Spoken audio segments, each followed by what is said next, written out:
Isang sampal ng katotohanan sa gitna ng pagluluksa. Habang hawak ko ang rosaryo sa anibersaryo ng kamatayan ni Ina, narinig ko ang ungol ng pagtataksil ng aking mapapangasawa at ng babaeng tinawag kong pangalawang ina.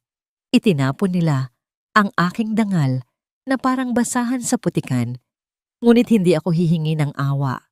Maghanda kayo dahil ang babaeng minaliit ninyo ang siyang sisira sa inyong huwad na paraiso.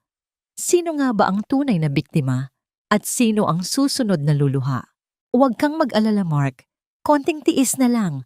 Kapag nakuha na natin ang pirma ni Corazon sa fund transfer na yon, pwede mo na siyang iwan sa kangkungan.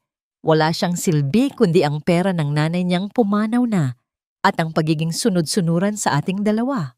Ang boses na yon ni Elena, ang babaeng tinawag kong ina, sa loob ng 10 taon, ay tila isang matalas na patalim na humiwa sa katahimikan ng pasilyo. Sumunod ang isang mahinang tawa. Isang pamilyar na tawa na dati ay nagbibigay sa akin ng kapanatagan, ngunit ngayon ay nagdulot ng kilabot sa aking buong pagkatao. Tawa yon ni Mark, ang lalaking nakatakda kong pakasalan sa susunod na buwan. I know, Hon.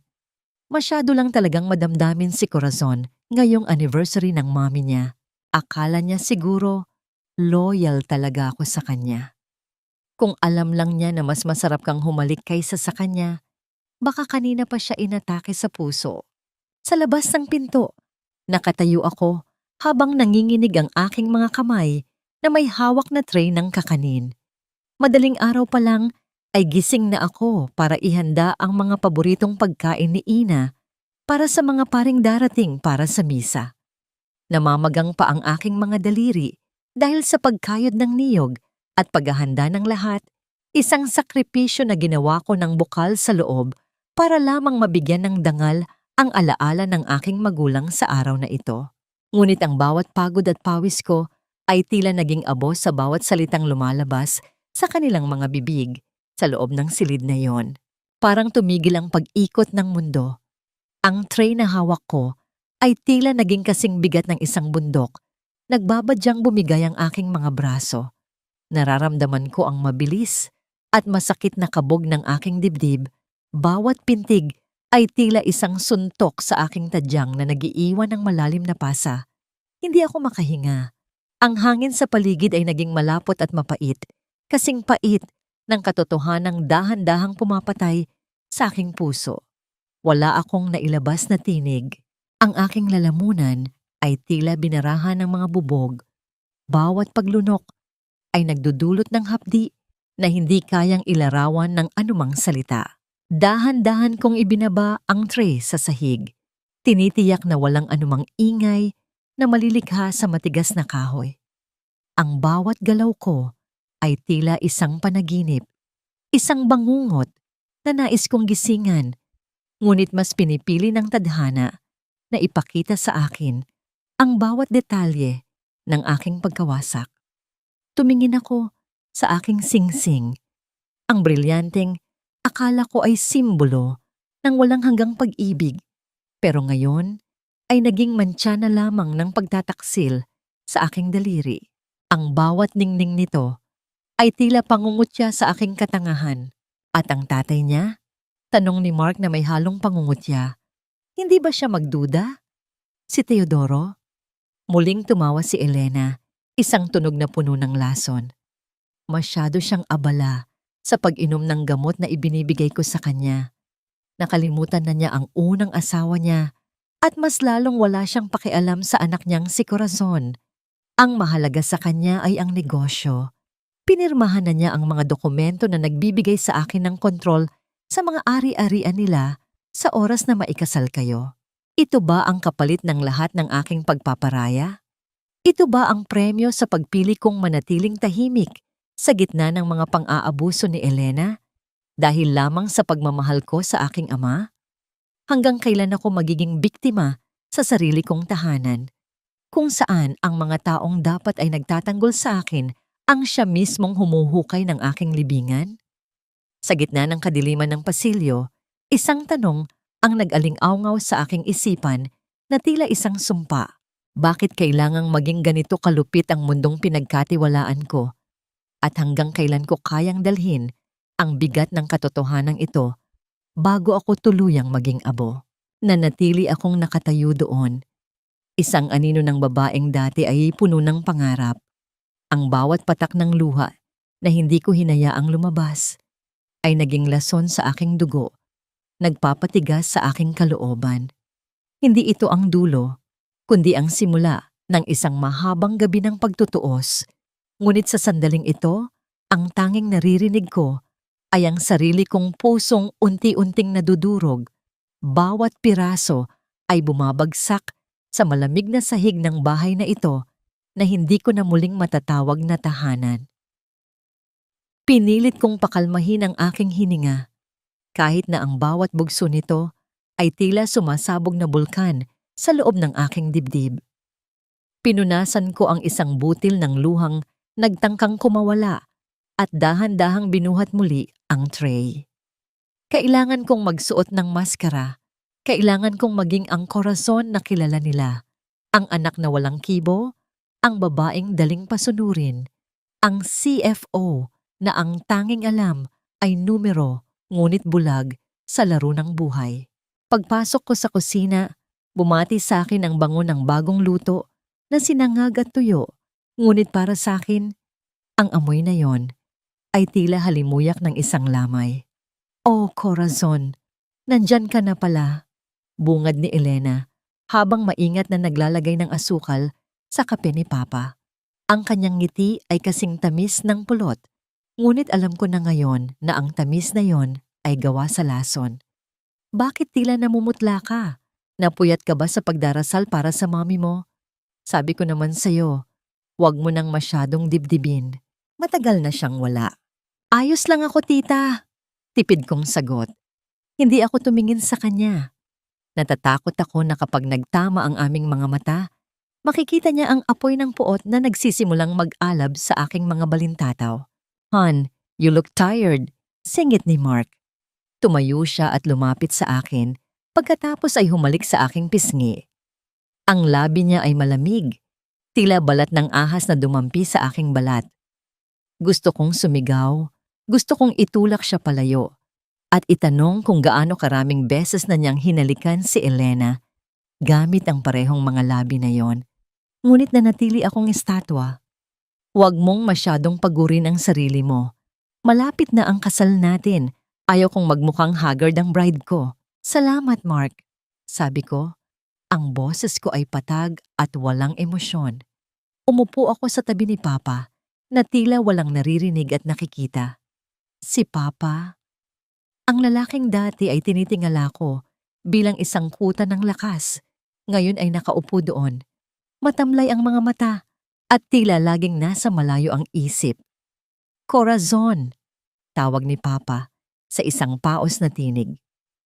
Ang mga dokumentong ibinigay ko sa iyo kahapon, ang transfer of authority para sa Swiss fund ng mami mo. Napirmahan mo na ba? Napatigil ako sa pagsubo. Ang bawat butil ng kanin ay tila naging maliliit na bato sa aking bibig. Tumingin ako kay Papa. Naghahanap ng kahit maliit na bakas ng pagmamahal o pag-aalala. Ngunit ang nakita ko lang ay ang pagkainip. Papa, kailangan po ba talaga nating madaliin iyon? Kasalukuyan pa nating inaayos ang audit para sa kumpanya. Corazon, listen to your father. Maautoridad na, sabi ni Elena habang hinahaplos ang balikat ni Papa. Para sa inyo rin naman yon ni Mark.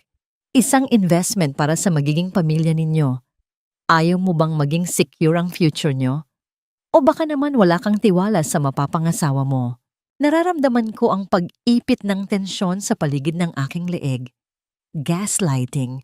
Alam ko ang ginagawa nila. Pinapalabas nila na ako ang masama, ako ang walang tiwala, ako ang nagpapahirap sa sitwasyon. Tumingin ako kay Mark na ngayon ay nakatingin sa akin nang may mapaglarong awa sa kanyang mga mata. I'll sign it later, Papa. Mahina akong sabi. Matapos ang almusal, dinala ko ang mga pinagkainan sa lababo. Doon ay dinatnan ko si Lola Ising, ang matandang katulong na nag-alaga sa akin simula pagkabata. Nakita ko ang panginginig ng kanyang mga kamay habang naghuhugas ng plato. Nang lumapit ako para tulungan siya, aksidente kong nahawakan ang kanyang braso. Napasinghap si Lola Ising sa sakit. Dahan-dahan kong itinupi ang manggas ng kanyang suot na kamiseta. Nanlalamig ang buong katawan ko nang makita ang isang madilim na pasa sa kanyang pulso, tila bakas ng mahigpit na pagkakahawak ng isang kamay. Lola Ising, ano ito? Sinong gumawa nito sa inyo? Bulong ko, puno ng takot at pag-aalala, at tumingin sa paligid ang matanda. Ang kanyang mga mata ay puno ng matinding takot. Corazon, anak, mag-iingat ka. Bulong niya, ang kanyang boses ay nanginginig sa kaba. Huwag kang iinom ng anuman na hindi galing sa sarili mong kamay. At ang papa mo ay hindi lang basta may sakit. Bago pa man makapagsalita ang matanda, narinig namin ang tunog ng takong ni Elena na papalapit sa kusina. Mabilis na ibinaba ni Lola Ising ang kanyang manggas at bumalik sa pagtatrabaho. Ang kanyang katawan ay tila lumiliit sa takot. Corazon, bakit nandito ka pa? Hindi ba't may meeting ka pa sa opisina? Nakapamewang na tanong ni Elena mula sa pinto. Ang kanyang mga mata ay nanunuri, tila isang lawi na naghahanap ng anumang maling galaw mula sa kanyang biktima. Tumitig ako kay Elena at sa unang pagkakataon, hindi ako yumuko. Ang takot na naramdaman ko kanina ay napalitan ng isang malamig na determinasyon. Kung ang bahay na ito ay naging pugad na ng mga ahas, kailangan kong matutong sumayaw sa saliw ng kanilang huni hanggang sa dumating ang oras na ako ang lulunod sa kanila sa sarili nilang kamandag. Paalis na ako, tita, sabi ko nang may pekeng ngiti. Gusto ko lang siguraduhin na maayos ang lahat dito, lalo na ang mga gamot ni Papa. Napansin ko ang saglit na pagkislap ng pagkagulat sa mga mata ni Elena bago ito bumalik sa pagiging mapangapi. Habang papalabas ako ng bahay, naramdaman ko ang bigat ng isang lihim na hindi ko pa kayang bigkasin. Ano ang ibig sabihin ni Lola Ising? Kung hindi lang may sakit si Papa, ano ang tunay na nangyayari sa kanyang katawan? At ang pasang yon sa braso ng matanda, ito ba ay isang babala o isang banta? Sumakay ako sa aking sasakyan, ngunit bago ko pa man mapaandar ang makina, nakita ko ang isang maliit na puting tableta na nalaglag mula sa bulsa ng jacket ni Mark na naiwan niya sa backseat kagabi. Kinuha ko ito at tinitigan. Hindi ito pamilyar na gamot. Bakit may ganito si Mark? At bakit tila ang bawat sulok ng buhay ko ay puno na ng mga nakatagong patibong na hindi ko napansin noon? Ang hangin sa loob ng aking opisina ay tila lalong naging manipis. Kahit naabala ang aircon sa pagbuga ng malamig na hangin, nakatitig ako sa puting tableta na nakuha ko mula sa sasakyan ni Mark. Ang bawat kanto ng tabletang yon ay tila nangungutya sa aking kawalang malay. Upang makahanap ng sagot, kailangan kong lumabas, hindi bilang CFO ng Vargas Group, kundi bilang isang anak na naghahanap ng katarungan. Nagpasya akong makipagkita sa isang tao na matagal ko nang hindi nakakausap. Si Rafael. Siya ang anak ng yumaong abogado at matalik na kaibigan ng aking ina. Noong mga bata pa kami, si Rafael ang palagi kong kalaro sa malawak na hardin ng aming mansyon, ang laging nagpapahid ng aking mga luha tuwing nadarapa ako. Ngunit nang mamatay ang aking ina at pumasok si Elena sa buhay namin, unti-unting naputol ang aming ugnayan. Nagkita kami sa isang maliit at tahimik na hardin sa labas ng lungsod, kung saan ang mga puno ng nara ay nagbibigay ng malawak na silong mula sa nakakapasong sikat ng araw. Nang makita ko siyang naglalakad papalapit, tila bumalik ang isang bahagi ng aking pagkatao na akala ko ay tuluyan nang nawala. Matikas ang kanyang tindig at ang kanyang mga mata ay nagtataglay pa rin ng parehong ningning ng katapatan na naaalala ko noong kami ay mga bata pa. Corazon, Tawag niya sa aking pangalan. Ang kanyang boses ay malalim at kalmado, tila isang banayad na agos ng tubig na nagpapakalma sa nagngangalit na bagyo sa loob ng aking dibdib. Matagal na ring panahon, nakikiramay ako sa anibersaryo ng pagpanaw ng Tita Maria.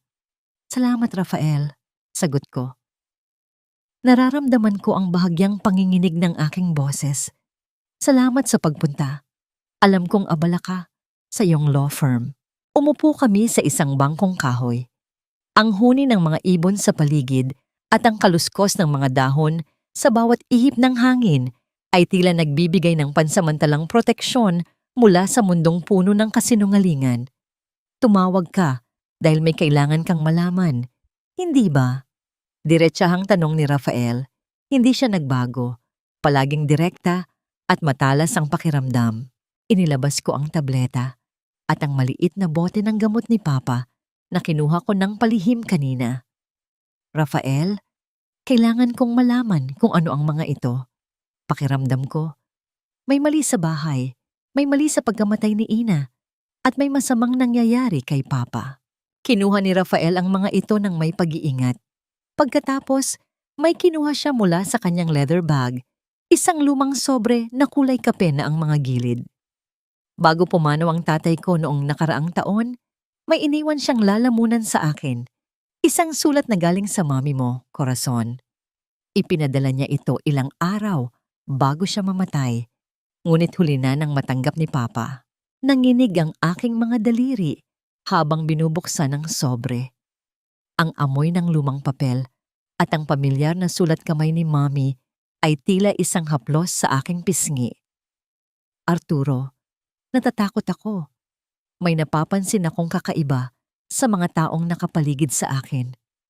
Ang aking gamot sa puso, tila iba ang lasa. At si Teodoro, tila hindi na niya ako naririnig.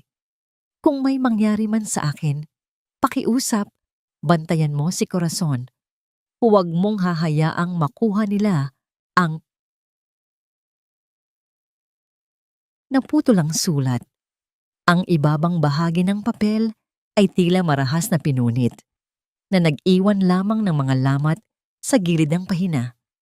Ang pinakaimportanteng bahagi ng babala ni Mami ay wala doon.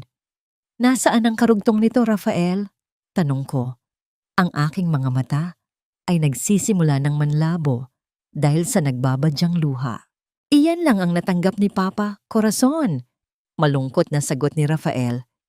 Tila may nakialam sa sulat bago pa ito makarating sa kanya. Ngunit tignan mo ang tableta na ibinigay mo sa akin. Iimbestigahan ko ito sa isang kaibigang toxicologist. Pero sa tingin ko, hindi ito gamot sa puso. Isa itong uri ng sedative na dahan-dahang nagpapahina sa kaisipan at katawan ng isang tao. Ang aking puso ay tila piniga ng isang higanteng kamay. Si Papa. Dahan-dahan siyang pinapatay ni Elena sa harap mismo ng aking mga mata at ginagamit nila ako bilang kasangkapan. Sa gitna ng aming pag-uusap, naramdaman ko ang isang biglaang lamig sa aking batok. Isang pakiramdam na may matalas na matang nakatitig sa amin mula sa malayo. Corazon, what a surprise to see you here! Ang boses na yon ay tila isang kulog sa gitna ng katahimikan. Napalingon ako at nakita ko si Mark na naglalakad papalapit sa amin. Ang kanyang mga hakbang sa tuyong dahon ay tila mga putok ng baril sa aking pandinig. Ang kanyang ngiti ay hindi umabot sa kanyang mga mata, na ngayon ay nagliliyab sa selos at hinala. Mark, anong ginagawa mo rito? Tanong ko habang mabilis na itinago ang sulat sa loob ng aking bag. Ang aking puso ay tumatibok ng napakabilis. Tila isang ibong nagpupumiglas sa loob ng hawla. I followed your GPS, honey. Nag-alala ako dahil bigla kang umalis sa opisina nang walang paalam. Sabi ni Mark habang inilalagay ang kanyang braso sa aking balikat, isang galaw na tila pagmamay-ari kaysa pagmamahal. Tumingin siya kay Rafael nang may halong hamon. At sino naman ang lalaking ito? Is he one of our legal consultants? Rafael de la Vega. pakilala ni Rafael habang tumatayo. Ang kanyang boses ay nananatiling kalmado, ngunit may dalang bigat ng awtoridad. Isang lumang kaibigan ni Corazon. Nag-uusap lang kami tungkol sa ilang mga alaala ng kanyang ina. Memories, ha? Ani Mark, ang kanyang boses ay naging mas matalim. Hinigpitan niya ang pagkakahawak sa aking balikat na nagdulot ng bahagyang sakit.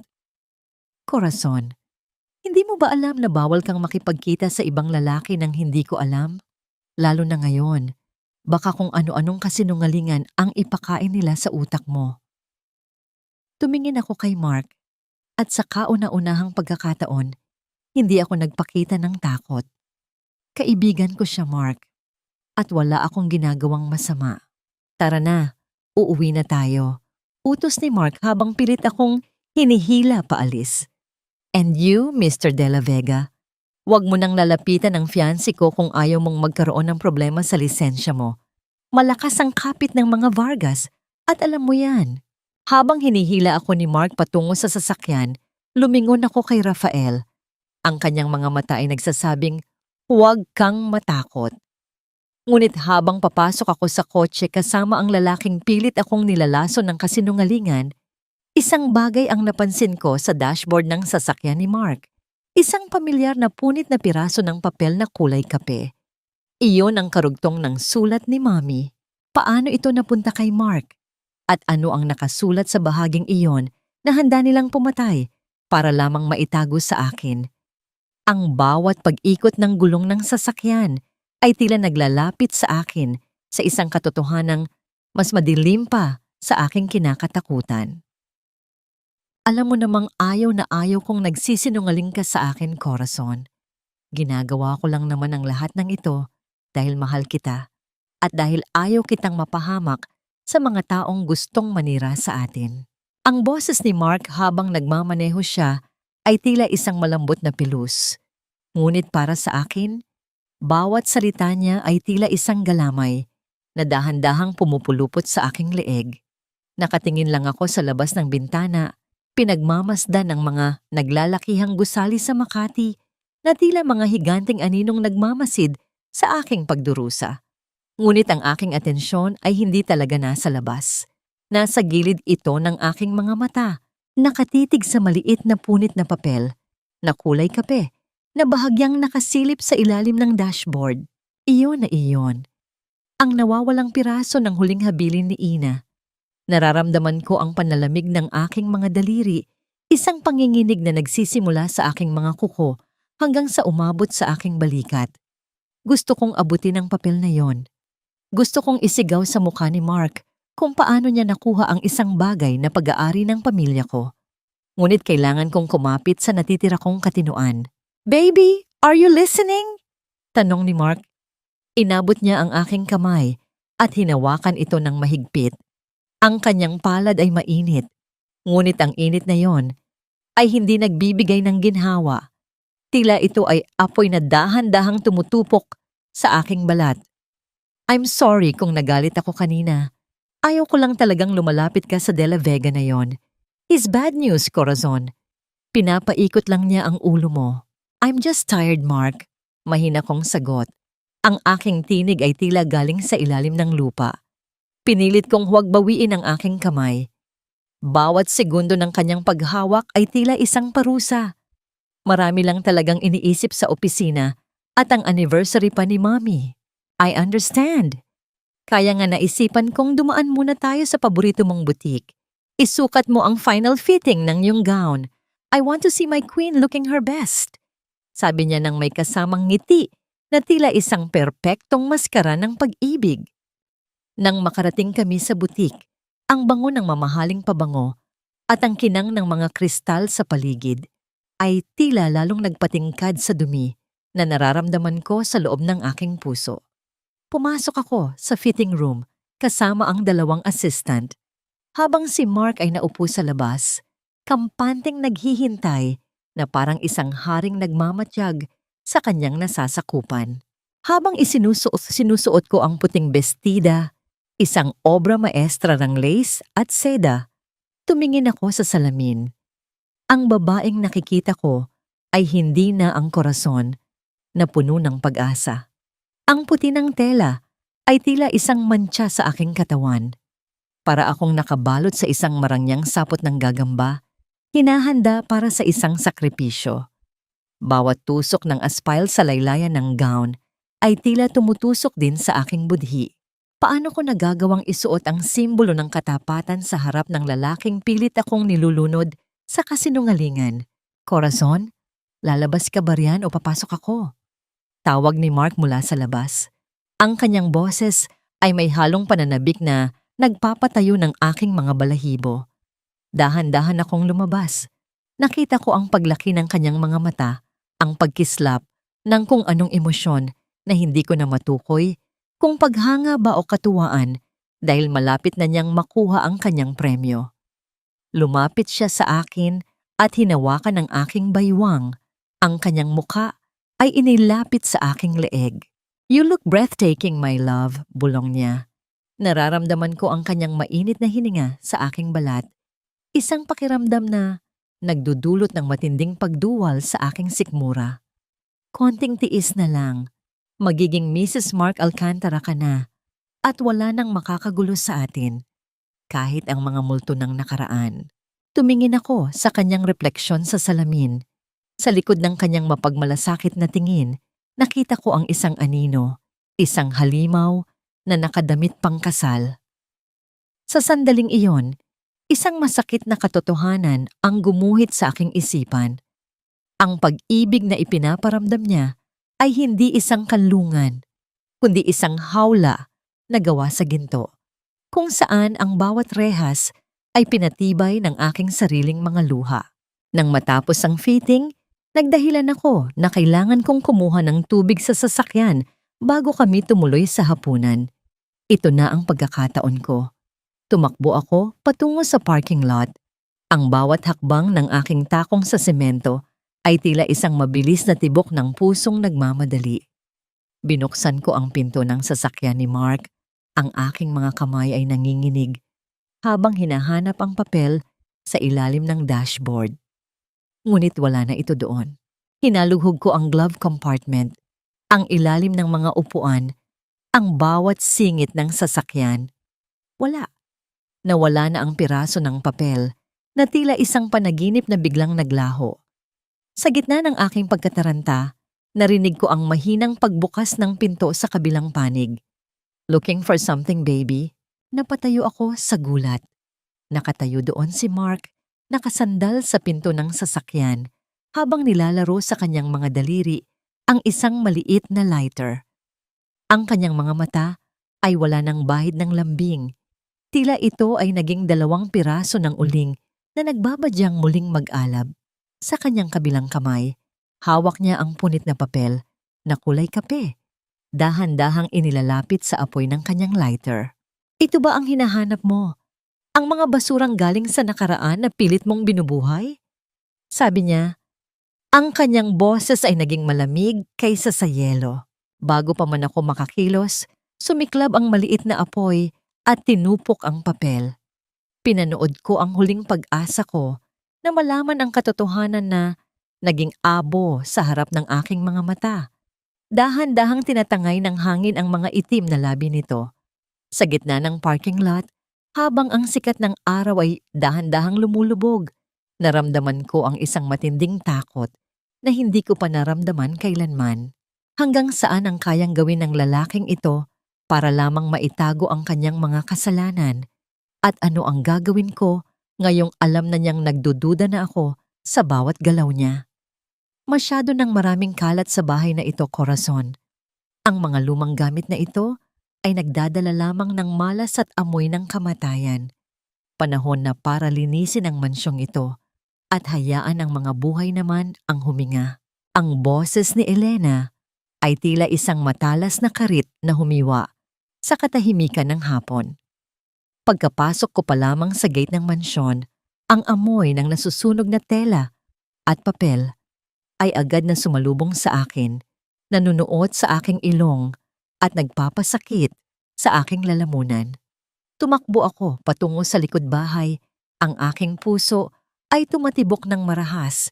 Bawat yabag ng aking sapatos sa damuhan ay tila isang babala ng isang malaking kawalan. Doon, sa gitna ng malawak na hardin, nakita ko si Elena na nakatayo sa harap ng isang naglalagablab na apoy. Ang kanyang muka ay maliwanag dahil sa refleksyon ng mga dila ng apoy. Isang ngiti ng tagumpay ang nakaguhit sa kanyang mga labi, habang dahan-dahan niyang inihuhulog ang isang pamilyar na asul na bestida sa apoy. "Wag! Tita! Pakiusap! Wag!" Sigaw ko.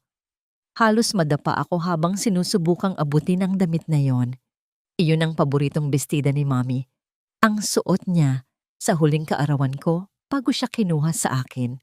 Iyon ang tanging bagay na kapag niyayakap ko ay tila nararamdaman ko pa rin ang kanyang init at ang amoy ng sampagita na palaging nakadikit sa kanyang balat.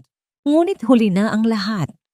Ang apoy ay tila isang gutom na hayop na mabilis na lumamon sa seda. Ginagawa itong itim na abo sa loob lamang ng ilang segundo. Nadapa ako sa damuhan, ang aking mga kamay ay pilit na inaabot ang usok na tila ba doon ko mahuhuli ang mga alaala ng aking ina. Nararamdaman ko ang init ng apoy sa aking mukha. Kasing init ng mga luhang nagsisimulang dumaloy sa aking mga pisngi. Ang bawat paglanghap ko ng usok ay tila lason na sumasakal sa aking hininga, nagpapabigat sa aking dibdib hanggang sa hindi na ako makahinga. "Bakit niyo ginagawa ito?" Tanong ko sa pagitan ng mga hikbi. "Iyan na lang ang natitira sa akin. Iyan na lang ang alaala ni Mommy. Iyan ang problema sa'yo, Corazon," sabi ni Elena habang dahan-dahang lumalapit sa akin. Ang tunog ng kanyang mga takong sa semento ay tila mga martilyong tumatama sa aking ulo. "Masyado kang nakakapit sa nakaraan. Ang nanay mo ay patay na. Isang malamig na bangkay na wala ng silbi. Ang kailangan mo ay matutong rumespeto sa kung sino ang buhay at nagpapatakbo ng bahay na ito ngayon. Hindi niyo siya kailangang bastusin." Sigaw ko habang tumatayo. Ang aking galit ay tuluyan ng kumawala mula sa hawla ng aking pagpaparaya. "Wala kayong karapatang hawakan ang mga gamit niya. Ang mansyong ito ay pag-aari niya. At kayo ay isang magnanakaw lang na pumasok sa buhay namin." Isang mabilis at malakas na sampal ang nagpatahimik sa akin. Naramdaman ko ang pag-ikot ng aking paningin. Ang sakit sa aking pisngi ay tila isang kuryenteng gumapang sa aking buong mukha. Nag-iiwan ng isang mahapdi at mainit na pakiramdam. Ang aking tainga ay tila nabingi sa lakas ng tama at nalasahan ko ang dugo sa gilid ng aking labi. Ngunit mas masakit pa sa sampal na yon ang malamig na tingin ni Elena. Isang tingin na puno ng kasamaan at walang bahid ng pagsisisi. "Huwag mo akong pagsasalitaan ng ganyan sa sarili kong pamamahay," bulong ni Elena. Ang boses niya ay naging kasing lamig ng isang libingan. "Ako ang asawa ng tatay mo. Ako ang nag-aalaga sa kanya habang ikaw ay abala sa pag-iimbestiga sa mga bagay na wala ka namang mapapala. Isang salita mo pa at titiyakin kong hindi lang gamit ng nanay mo ang mawawala sa'yo. Baka sumunod ka pa sa kanya sa ilalim ng lupa." "Elena, anong nangyayari dito?" Ang boses ni Papa ay narinig namin mula sa beranda. Dahan-dahan siyang naglalakad pababa. Ang kanyang mga hakbang ay tila walang kasiguruhan at ang kanyang mga mata ay nananatiling matamlay. Tila isang taong naglalakad sa loob ng isang makapal na ambon. "Papa!" Lumapit ako sa kanya. Ang aking kamay ay nakahawak pa rin sa aking namamagang pisngi. "Papa, tignan mo. Sinusunog ni Elena ang mga gamit ni Mommy. Sinampal niya ako, Papa. Pakiusap, tulungan mo ako." Tumingin si Papa sa nagliliyab na apoy. Pagkatapos ay tumingin siya kay Elena. At sa huli ay sa akin. Sa loob ng ilang segundo, umasa ako. Umasa ako na makikita ko ang dating tatay ko, ang lalaking handang makipag-away sa buong mundo para sa akin. Ngunit ang nakita ko ay isang estranghero, isang lalaking tila kinuha na ang kaluluwa at pinalitan ng isang walang buhay na anino. Corazon, tama na ang eksena, sabi ni Papa. Ang kanyang boses ay walang sigla, tila isang sirang plaka. Makinig ka na lang sa iyong bagong ina. Ginagawa niya ito para sa ikabubuti ng lahat. Huwag ka nang maging matigas ang ulo. Ang mga luma ay dapat nang itapon para magkaroon ng puwang sa mga bago. Napabitaw ako sa braso ni Papa. Ang kanyang mga salita ay mas matalas pa sa sampal ni Elena. Para akong pinagsakluban ng langit at lupa. Ang huling kuta na inaasahan kong magtatanggol sa akin ay siya mismong nagtulak sa akin sa gitna ng apoy. Tumingin ako kay Elena at nakita ko ang isang mapanuyang ngiti sa kanyang mga labi. Isang nangiting nagsasabing, "Sabi ko sa'yo, wala ka ng kakampi." "Bakit, Papa?" Bulong ko. Ang aking boses ay halos hindi na marinig dahil sa bigat ng aking kalooban. "Bakit niyo hinahayaang gawin nila ito sa atin? Nakalimutan niyo na ba talaga si Mommy? Nakalimutan niyo na ba kung paano niyo kami minahal?" Hindi sumagot si Papa. Tinalikuran niya ako at dahan-dahang naglakad pabalik sa loob ng bahay, tila isang robot na sumusunod sa isang nakatagong utos. Nanatili akong nakatayo doon, mag-isa sa gitna ng hardin, habang ang mga itim na abo ng nakaraan ay dahan-dahang lumilipad sa hangin, dumadapo sa aking buhok, at damit na tila mga maiitim na niyebe ng dalamhati. Sa sandaling iyon, habang pinagmamasdan ko ang unti-unting pagkamatay ng apoy, isang bagay ang namatay sa loob ko. Ang aking pag-asa na mababago ko pa ang sitwasyon sa pamamagitan ng pakiusap. Ang lason sa mansyong ito ay hindi lang nasa mga tabletang iniinom ni Papa. Narito ito sa bawat sulok, sa bawat salita, at sa bawat paghinga ng mga taong nakapaligid sa akin. Kung ang bahay na ito ay naging impyerno na, kailangan kong matutong maging mas masama kaysa sa mga demonyong nananahan dito. Ngunit paano ko lalabanan ng isang kaaway na may hawak sa katinoan ng sarili kong ama, at hanggang kailan ko kayang manatiling buo habang bawat piraso ng aking pagkatao ay dahan-dahang sinusunog ng kanilang kalupitan? Ang amoy ng abo ay tila nakadikit na sa aking balat, isang paalaala ng kalupitan ni Elena na hindi kayang burahin ng anumang sabon o bango ng pabango. Magdamag akong hindi nakatulog, nakatitig lamang sa kisame habang pinapakinggan ang bawat kaluskos ng mga sanga ng puno sa labas ng aking bintana. Ang bawat tunog ay tila isang bulong ng naniningil na nakaraan. Ngunit sa gitna ng aking pighati, isang mukha ang nagbigay sa akin ng lakas, ang mukha ni Lola Ising at ang kanyang nanginginig na mga babala. Kinabukasan, habang ang buong mansyon ay tila nahihimbing pa sa ilalim ng makapal na hamog, dahan-dahan akong bumaba patungo sa kusina. Natagpuan ko si Lola Ising na mag-isang nag-aayos ng mga kagamitan sa pagluluto. Ang bawat pagtama ng sandok sa kawali ay lumilikha ng isang malungkot na tunog sa katahimikan ng umaga. Nang marinig niya ang aking mga hakbang, mabilis siyang lumingon. Ang kanyang mga mata ay puno ng kaba na tila isang ibong nakakita ng lawin. "Corazon, anak, bakit gising ka na?" Bulong niya habang hinihila ako sa isang madilim na sulok ng dirty kitchen, malayo sa mga mata ng mga CCTV video camera na ipinalagay ni Elena. "Lola Ising, kailangan niyo akong tulungan," sabi ko. Ang aking boses ay puno ng pagsusumamo. "Ano ang ibig ninyong sabihin tungkol sa gamot ni Ina? Ano ang nakita niyo noon?" Huminga ng malalim ang matanda. Ang kanyang dibdib ay tila may mabigat na pasaning hindi mailabas. 10 taon ko itong itinago dahil sa takot, anak. Pero hindi ko na kaya ang bigat sa aking kalooban habang nakikita kitang nahihirapan. Noong mga huling buwan ng iyong ina, napapansin ko na palaging pumapasok si Elena sa silid ni Maria tuwing madaling araw. Isang gabi, nakita ko siyang may hawak na maliit na bote. Pinalitan niya ang mga tabletang laman ng lalagyan ng gamot sa puso ng iyong ina. Naramdaman ko ang panlalamig ng aking mga kamay. Ang bawat salita ni Lola Ising ay tila isang yelo na dumadaloy sa aking likuran. Anong ginawa niyo, Lola? Sinubukan kong sabihan ng iyong ama, ngunit sa bawat pagkakataon ay naroon si Elena, tila laging nakikinig. At nang mamatay ang iyong ina, ang lahat ng ebidensya ay mabilis na naglaho. Ngunit may isang bagay silang nakalimutan, sabi ng matanda, habang itinuturo ang lumang bodega sa dulo ng hardin. Doon itinapon ang mga lumang gamit mula sa kwarto ng iyong ina na hindi na isama sa pagsunog kagabi.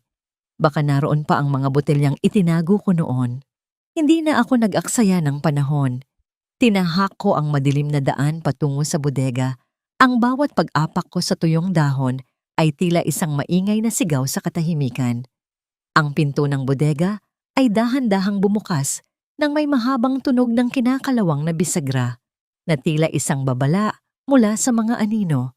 Ang loob ay puno ng alikabok at mga sapot ng gagamba na dumidikit sa aking balat, kasing pait ng mga alaalang pilit na ibinabaon sa limot.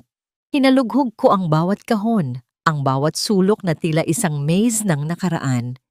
Ang aking mga kamay ay napuno ng itim na dumi, at ang aking paghinga ay naging mabigat dahil sa kapal ng alikabok. Pagkalipas ng ilang oras, sa ilalim ng isang tumpok ng mga lumang kumot, nakita ko ang isang maliit na lalagyan ng plastik. Sa loob nito ay may 3 maliliit na botelyang walang label, ngunit may mga natitira pang piraso ng puting tableta. Ito na yon, ang lason na pumatay sa aking ina at ngayon ay unti-unting pumapatay sa aking ama.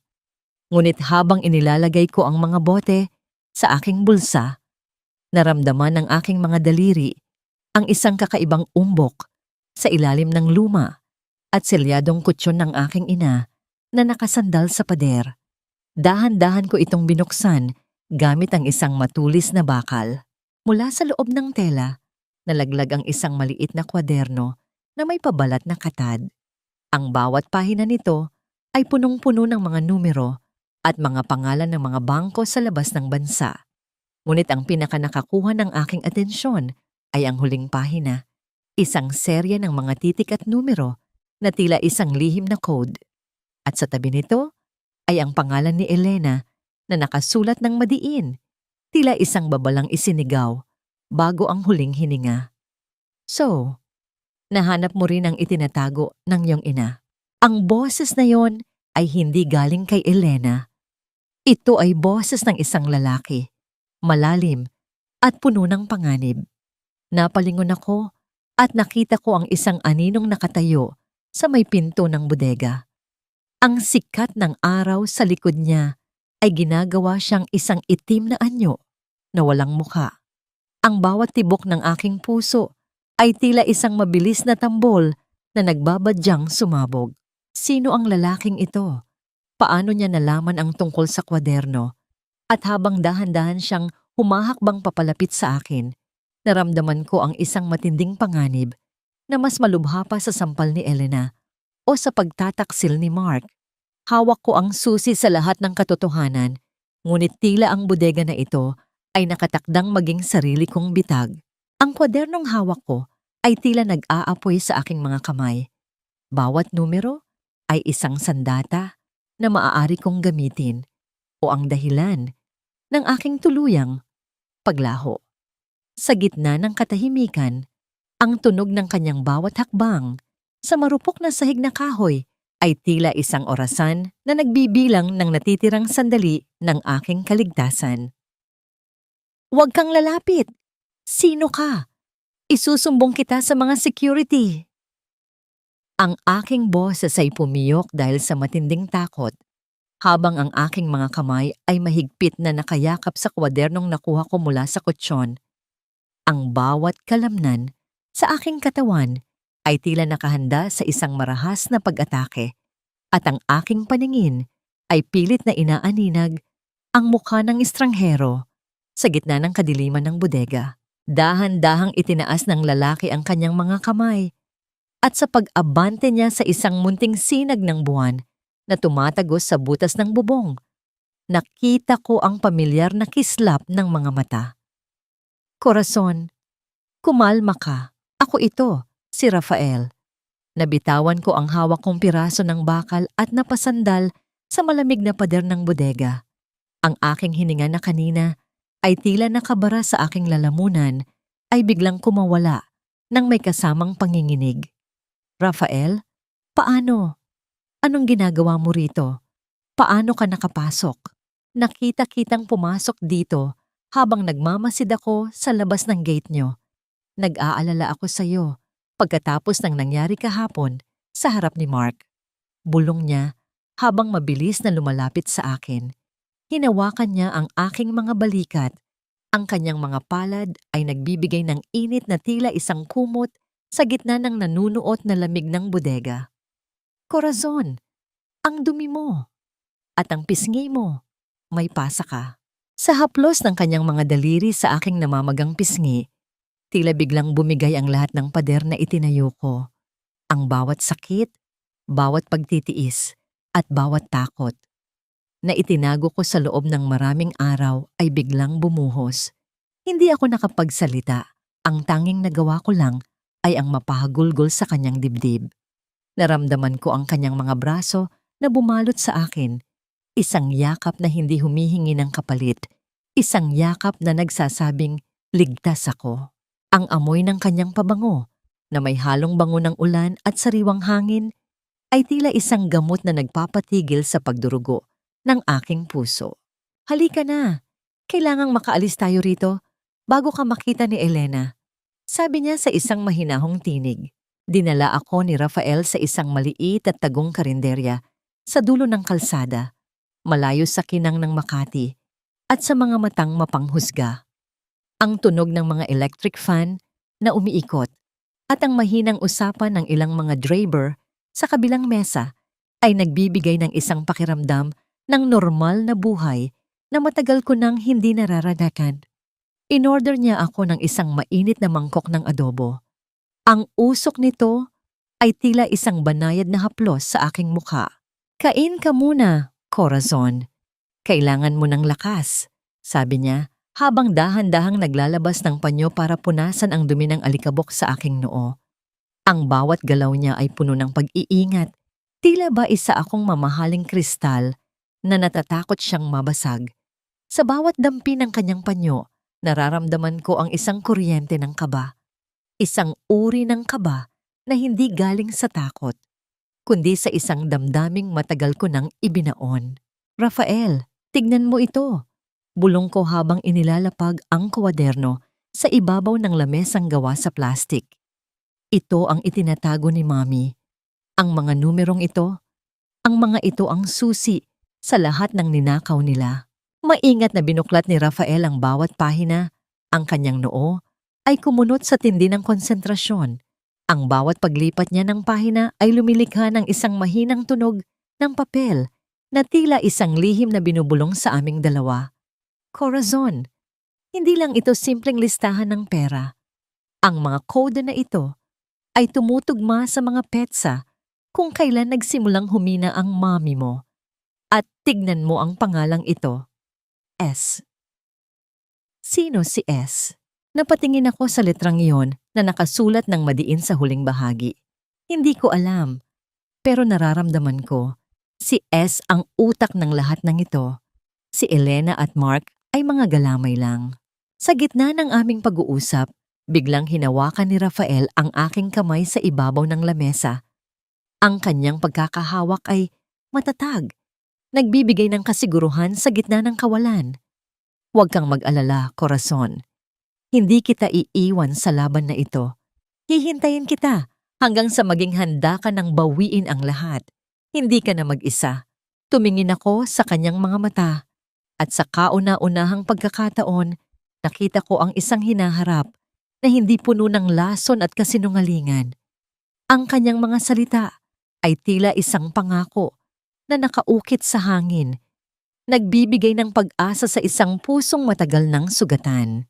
Ang bawat pintig ng aking puso sa sandaling iyon ay tila isang himig ng pasasalamat. Ngunit ang aming sandali ng katahimikan ay biglang naputol nang tumunog ang aking cellphone. Isang unknown number ang tumatawag. Sa bawat pag-vibrate ng telepono sa lamesa, tila bumalik ang lahat ng takot na pansamantala kong nalimutan. Nang sagutin ko ang tawag, isang boses na kasing lamig ng yelo ang bumungad sa akin. Corazon, alam ko ang kinuha mo sa bodega.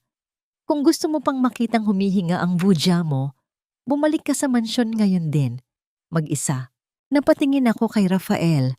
Ang aking mukha ay biglang nawalan ng kulay. Ang hawak niyang kamay sa akin ay lalong humigpit. Ngunit alam ko na ang digmaang ito ay papasok na sa isang yugto na wala nang balikan. Ang panganib ay hindi na lang para sa akin. Nakataya na rin ang buhay ng tanging taong nagmamahal sa akin sa bahay na iyon.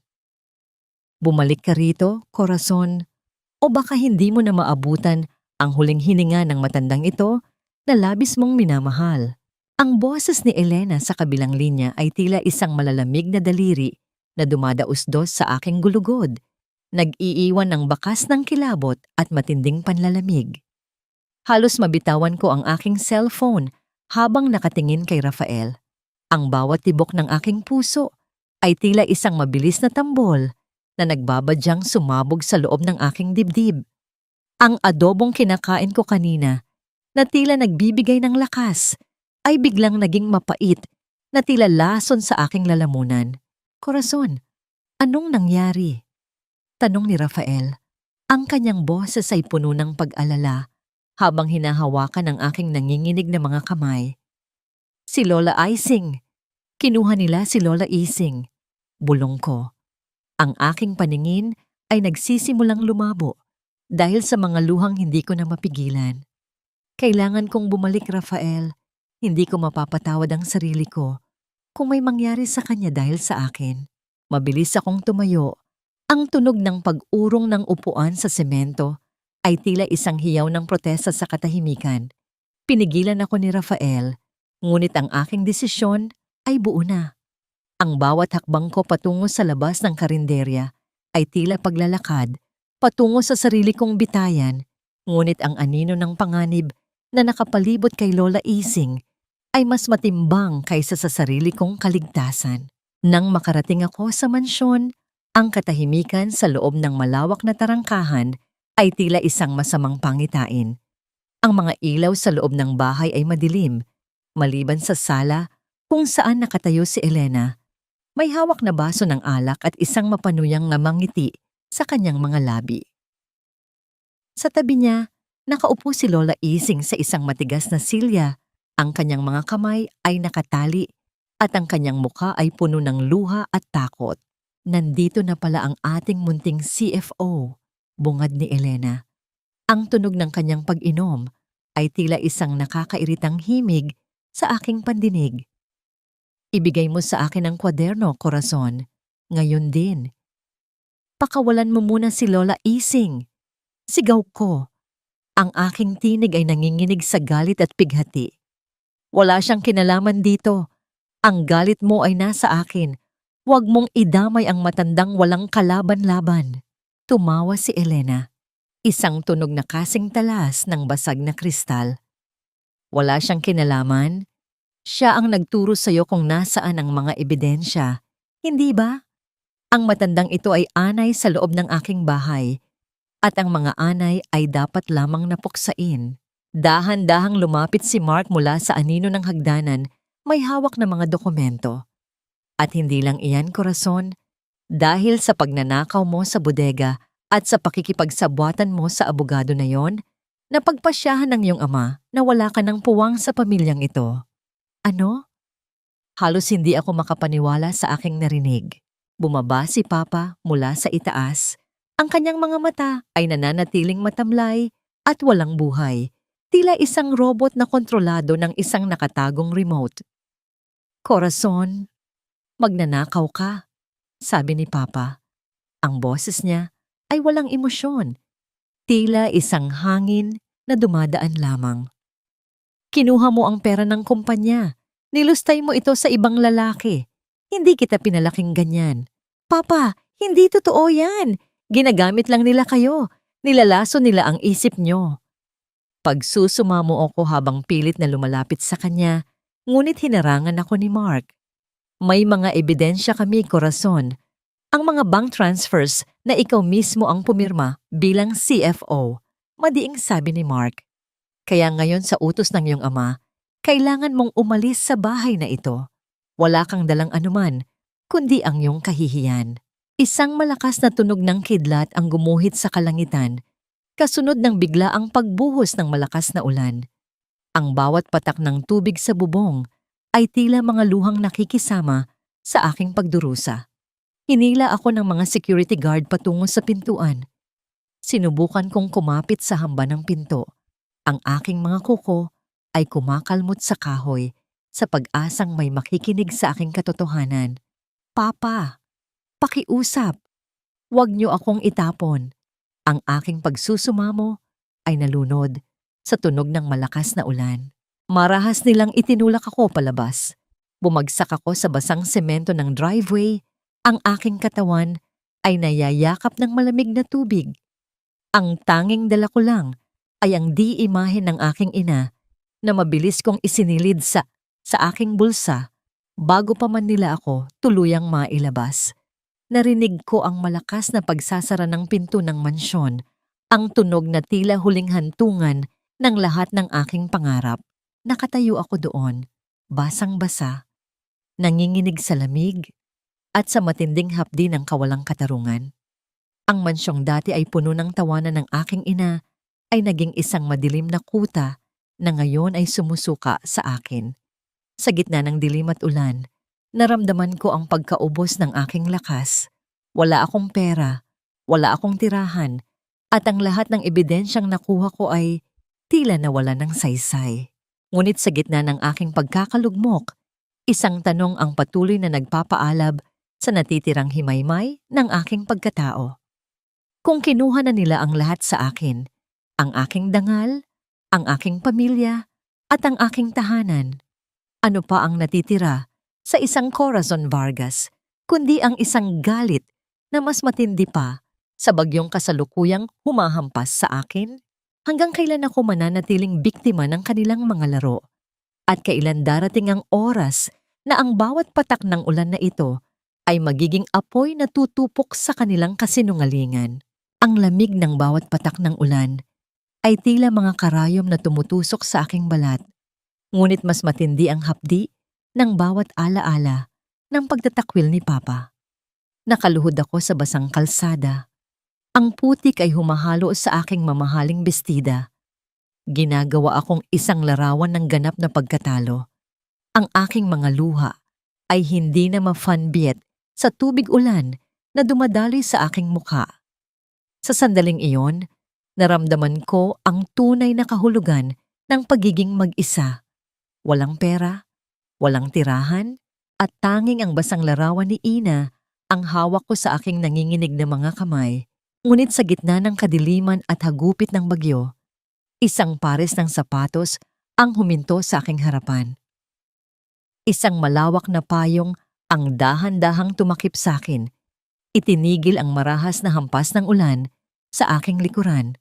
Tumingin ako sa itaas at nakita ko si Rafael. Ang kanyang mga mata ay puno ng matinding pighati at galit para sa mga taong gumawa nito sa akin. Ngunit nang magtama ang aming paningin, pinalitan ito ng isang malambot na haplos ng pag-aalala. Corazon, nandito na ako. Bulong niya. Hindi na siya nagtanong pa. Binuhat niya ako mula sa putikan. Ang kanyang malakas na mga braso ay nagbigay ng init na tila muling nagpapatibok sa aking pusong tila tumigil na sa pagtibok. Dinala ako ni Rafael sa kanyang maliit na apartment. Hindi ito kasing laki ng aming mansyon, ngunit bawat sulok ay amoy kape at mga lumang libro ng batas, mga amoy na nagbibigay ng kapanatagan. Habang nakabalot ako sa isang makapal na tuwalya at humihigop ng mainit na tsaa, pinanood ko si Rafael na abala sa pag-aayos ng aking mga gamit. Sa kauna-unahang pagkakataon, sa loob ng maraming taon, naramdaman ko na hindi ko kailangang magsuot ng maskara. Dito, Sa simpleng silid na ito, ako lang si Corazon, hindi ang CFO, hindi ang tagapagmana, kundi ang babaeng pagod na sa laban ng buhay. Huwag kang sumuko, Corazon, sabi ni Rafael habang nauupo sa tapat ko. Inilapag niya ang kanyang laptop sa lamesa. Maaaring kinuha nila ang iyong pangalan at ang iyong bahay, ngunit hindi nila kailanman makukuha ang iyong talino. Ikaw ang pinakamagaling na CFO na nakilala ko. Gamitin natin yan. Isang apoy ang muling nag-alab sa aking mga mata. Tama si Rafael. Pinahid ko ang aking mga luha at kinuha ang laptop. Ang aking mga daliri na kanina ay nanginginig sa takot ay nagsimulang gumalaw ng mabilis sa keyboard. Bilang CFO, kabisado ko ang bawat sulok ng pananalapi ng Vargas Group. Alam ko ang bawat anino, bawat butas, at bawat sikretong transaksyon na itinago ni Mark at Elena sa ilalim ng mga legal na dokumento. Magdamag kaming hindi natulog. Ang tunog ng pagpindot ko sa mga keys at ang mahinang paghigop namin ng kape ang tanging musika sa loob ng silid. Habang pinalalalim ko ang aking pag-aaral sa mga digital na bakas, isang madilim na katotohanan ang lumabas. Si Mark at Elena ay hindi lamang nagnanakaw. Ginagamit nila ang mga kumpanya ng aking ama para sa isang malakihang money laundering operation. Ang bawat pirma na ipinilit nila sa akin ay bahagi ng isang malaking bitag upang ako ang managot.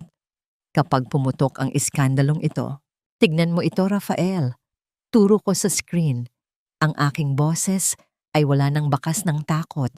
Tanging malamig na determinasyon na lamang ang naroon. Ang mga account na ito ay konektado sa isang kumpanya sa Virgin Islands at ang huling transaksyon ay ginawa gamit ang digital signature ni Elena. Noong gabi bago mamatay si Mommy, napatigil kami pareho. Ang katahimikan sa apartment ay tila naging kasing bigat ng isang hatol. Hindi lang ito tungkol sa pera, ito ay tungkol sa buhay na kinuha nila. Ibig sabihin, alam ni Tita Maria ang tungkol sa operasyong ito. Dagdag ni Rafael, ang kanyang boses ay puno ng panginginig. Kaya nila siya pinatahimik. Sa gitna ng aming pagtuklas, biglang nag-vibrate ang aking cellphone sa ibabaw ng lamesa.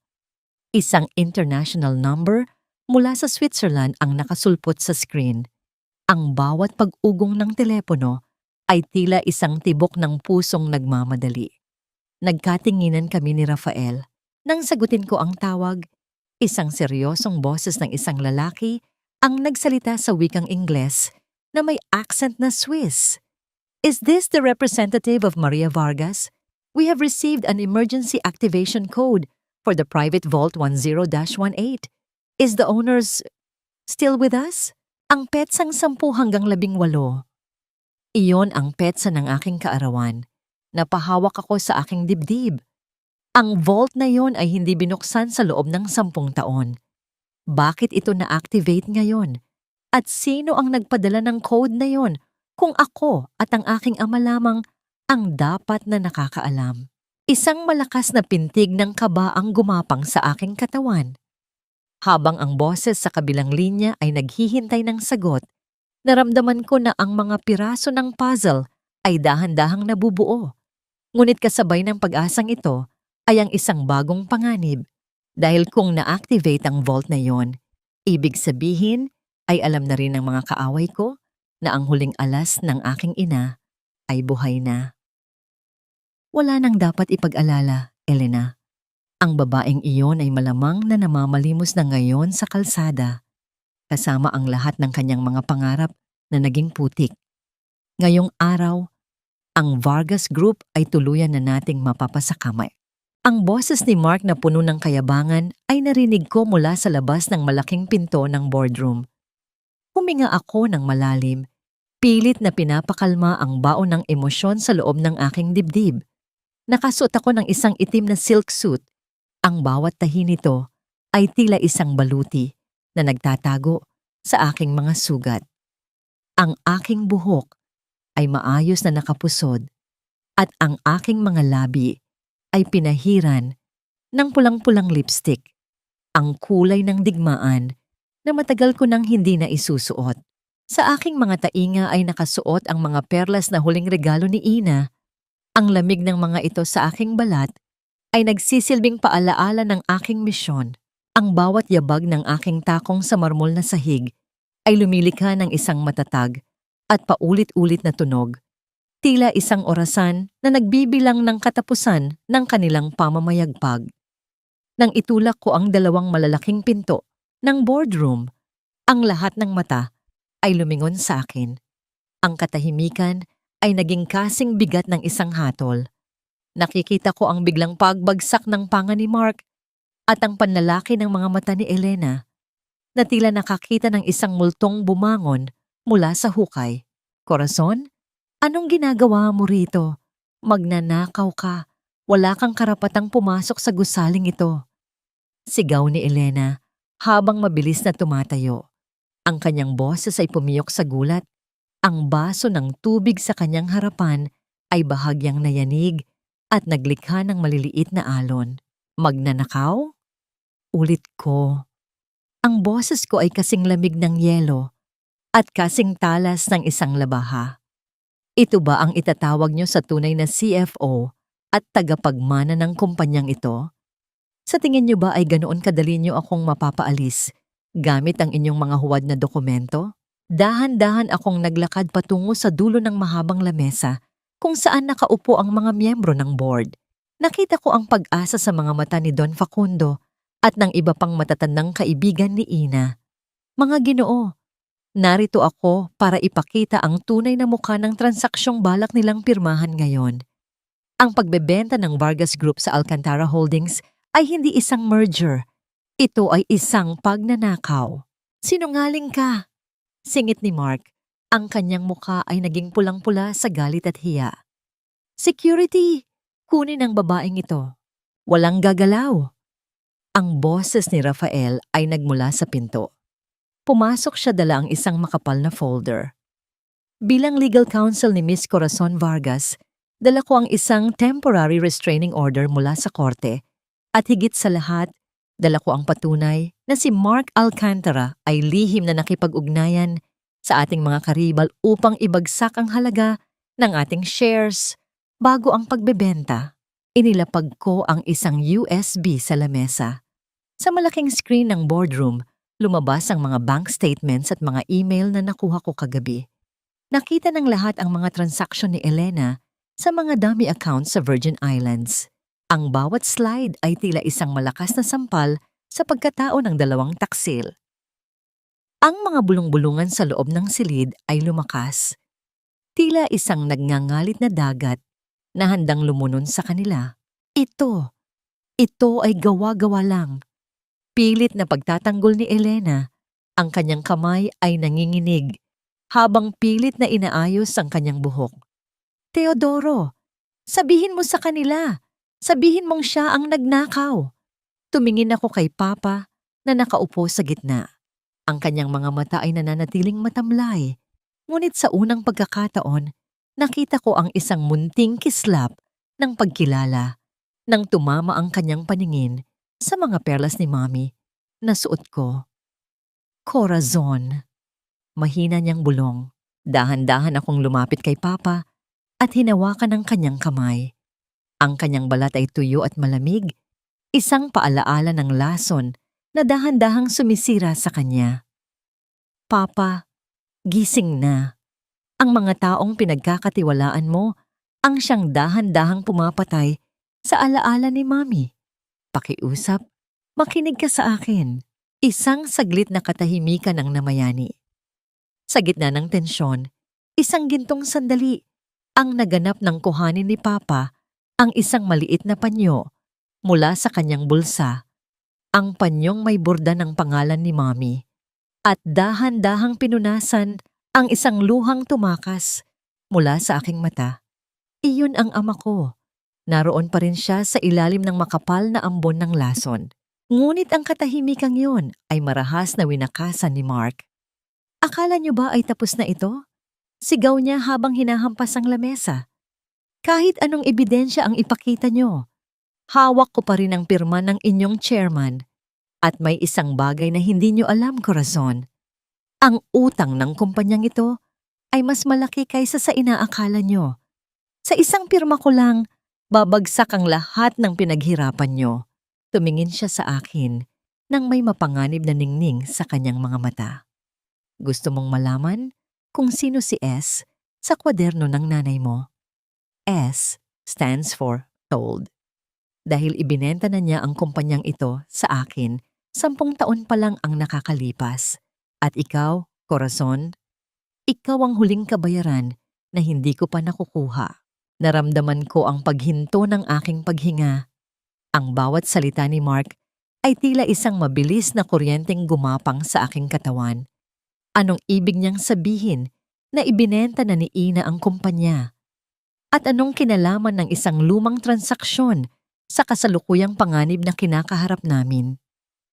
Sa gitna ng boardroom, habang ang mga mata ng lahat ay nakatitig sa akin, naramdaman ko ang muling pagbalot ng isang madilim na misteryo na tila walang katapusan. Ang gabi ay tila mas mahaba kaysa sa karaniwan. Ang bawat ilaw ng mga sasakyan na dumaraan sa labas ng bintana ng apartment ni Rafael ay nag-iiwan ng mahahabang anino sa dingding na tila mga multong nagpapaalala sa akin sa mga kasinungalingan ni Mark. Ibinenta na niya ang kumpanyang ito sa akin, 10 taon pa lang ang nakakalipas. Ang mga salitang iyon ay patuloy na nag-e-echo sa aking isipan, tulad ng isang mahinang iyak na hindi mapatahimik. Nakaupo ako sa maliit na sofa. Ang aking mga tuhod ay yakap-yakap ko hanggang dibdib, habang ang lamig ng gabi ay dahan-dahang gumagapang sa aking balat. Bakit gagawin yun ni Mommy? Siya ang nagtayo ng pundasyon ng Vargas Group mula sa wala. At ang sabi na isinuko niya ito sa isang taong tulad ni Mark, isang estranghero sa aming pamilya noon, ay isang kaisipang hindi matanggap ng aking utak. Corazon, umiinom ka ba ng malamig na kape? Ang boses ni Rafael ay tila isang mainit na kumot na pumulupot sa aking giniginaw na kaluluwa. Lumabas siya mula sa kusina, dala ang 2 baso ng mainit na gatas. Ang manipis na usok mula rito ay naghahalo sa malamig na hangin ng silid. Kinuha niya ang baso ng kape mula sa aking mga kamay na nakalimutan ko na palang inumin at pinalitan ito ng gatas. Masyado mong pinapagod ang sarili mo. Hindi ibig sabihin na sinabi ni Mark iyon ay iyon na ang buong katotohanan. Kilala natin ang mga sinungaling. Gumagamit sila ng kalahating katotohanan para maghahasik ng buong pagdududa. Tumingin ako sa kanya. Ang aking mga mata ay puno ng pagod. Natatakot ako, Rafael. Paano kung totoo ang sinasabi niya? Paano kung ang lahat ng pinaglalaban ko ay matagal na palang nawala? Bago pa man siya makasagot, isang malakas na tunog ang umalingaw-ngaw mula sa pinto ng apartment. Ang pinto ay tila nayanig sa matinding puwersa. Kasunod ang isa pang malakas na pagtama. At pagkatapos ay ang garalgal at galit na boses ni Mark. Corazon, buksan mo ito. Alam kong nandyan ka sa loob, kasama ang abogadong yan. Nagkatinginan kami ni Rafael. Ang aking puso ay biglang tumibok ng napakabilis.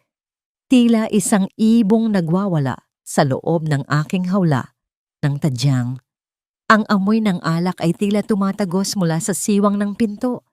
Nagdadala ng babala ng isang taong wala sa katinuan. Tumayo si Rafael. Ang kanyang tindig ay nagbago. Mula sa isang malumanay na lalaki, ay naging isang matibay na pader na handang salagin ang anumang atake. Dito ka lang. Mahina, ngunit madiin niyang utos. Pagbukas ni Rafael ng pinto, sumalubong sa kanya si Mark na pawisan. Nakabukas ang 3 butones ng polo at may hawak na isang pirasong papel na nagugusot na sa kanyang higpit na pagkakahawak. Ang kanyang mga mata ay mapupula, puno ng pagnanasa at puot. Nasaan siya? Sigaw ni Mark habang sinusubukang itulak si Rafael. Ngunit ang abogado ay nanatiling nakatayo tulad ng isang bato. Umalis ka na rito, Mark. Wala kang karapatang manggulo sa bahay ko. Lalo na't lasing ka. Kalmadong sagot ni Rafael, ngunit ang kanyang mga kalamnan ay nakahanda sa anumang marahas na kilos. Hindi ikaw ang kailangan ko, De La Vega. Dumungaw si Mark sa loob at nang makita niya ako, isang nakakakilabot na ngiti ang gumuhit sa kanyang labi. Corazon, baby. Umuwi na tayo. Huwag ka nang magpanggap na matapang ka. Alam mo namang hindi mo kaya nang wala ako. Ibigay mo na lang sa akin ang control ng Tracy accounts at papatawarin ko na ang lahat ng ginawa mo ngayon. Baliw ka ba, Mark? Ang aking boses ay nanginginig, ngunit hindi ako umatras. Wala na akong ibibigay sa'yo. Kinuha mo na ang lahat, ngunit hindi mo makukuha ang kaluluwa ko. Sa isang mabilis na galaw, tinangkang hawakan ni Mark ang aking braso. Ngunit bago pa man dumampi ang kanyang daliri sa aking balat, marahas siyang itinulak ni Rafael palabas. Ang katawan ni Mark ay tumama sa pader ng pasilyo na nagdulot ng isang mahinang tunog ng pag-ungol mula sa kanya. Huwag mong hahawakan si Corazon, babala ni Rafael. Ang boses niya ay nagtataglay ng isang panganib na hindi ko pa narinig sa kanya. Bumalik ka rito at sisiguraduhin kong sa kulungan ka matutulog. Matapos ang ilang minutong pag-aalangan, habang nagtitinginan ang dalawang lalaki, bumangon si Mark. Dinuraraan niya ang sahig at tumingin sa akin ng isang huling beses bago naglakad palayo, na nag-iiwan ng isang banta na hindi kailangang isalita. Pagkasara ni Rafael ng pinto, ang lahat ng aking lakas ay tuluyang naglaho. Napaupo ako sa sahig. Ang aking mga kamay ay nakatakip sa aking mukha, habang ang mga luhang kanina ko pa pinipigilan ay tuluyang bumuhos. Naramdaman ko ang pagtabi ni Rafael sa akin sa malamig na sahig. Hindi siya nagsalita. Dahan-dahan lamang niyang ipinulupot ang kanyang mga braso sa aking nanginginig na katawan. Inilagay ko ang aking ulo sa kanyang balikat. Ang aking mga luha ay bumabasa sa kanyang damit.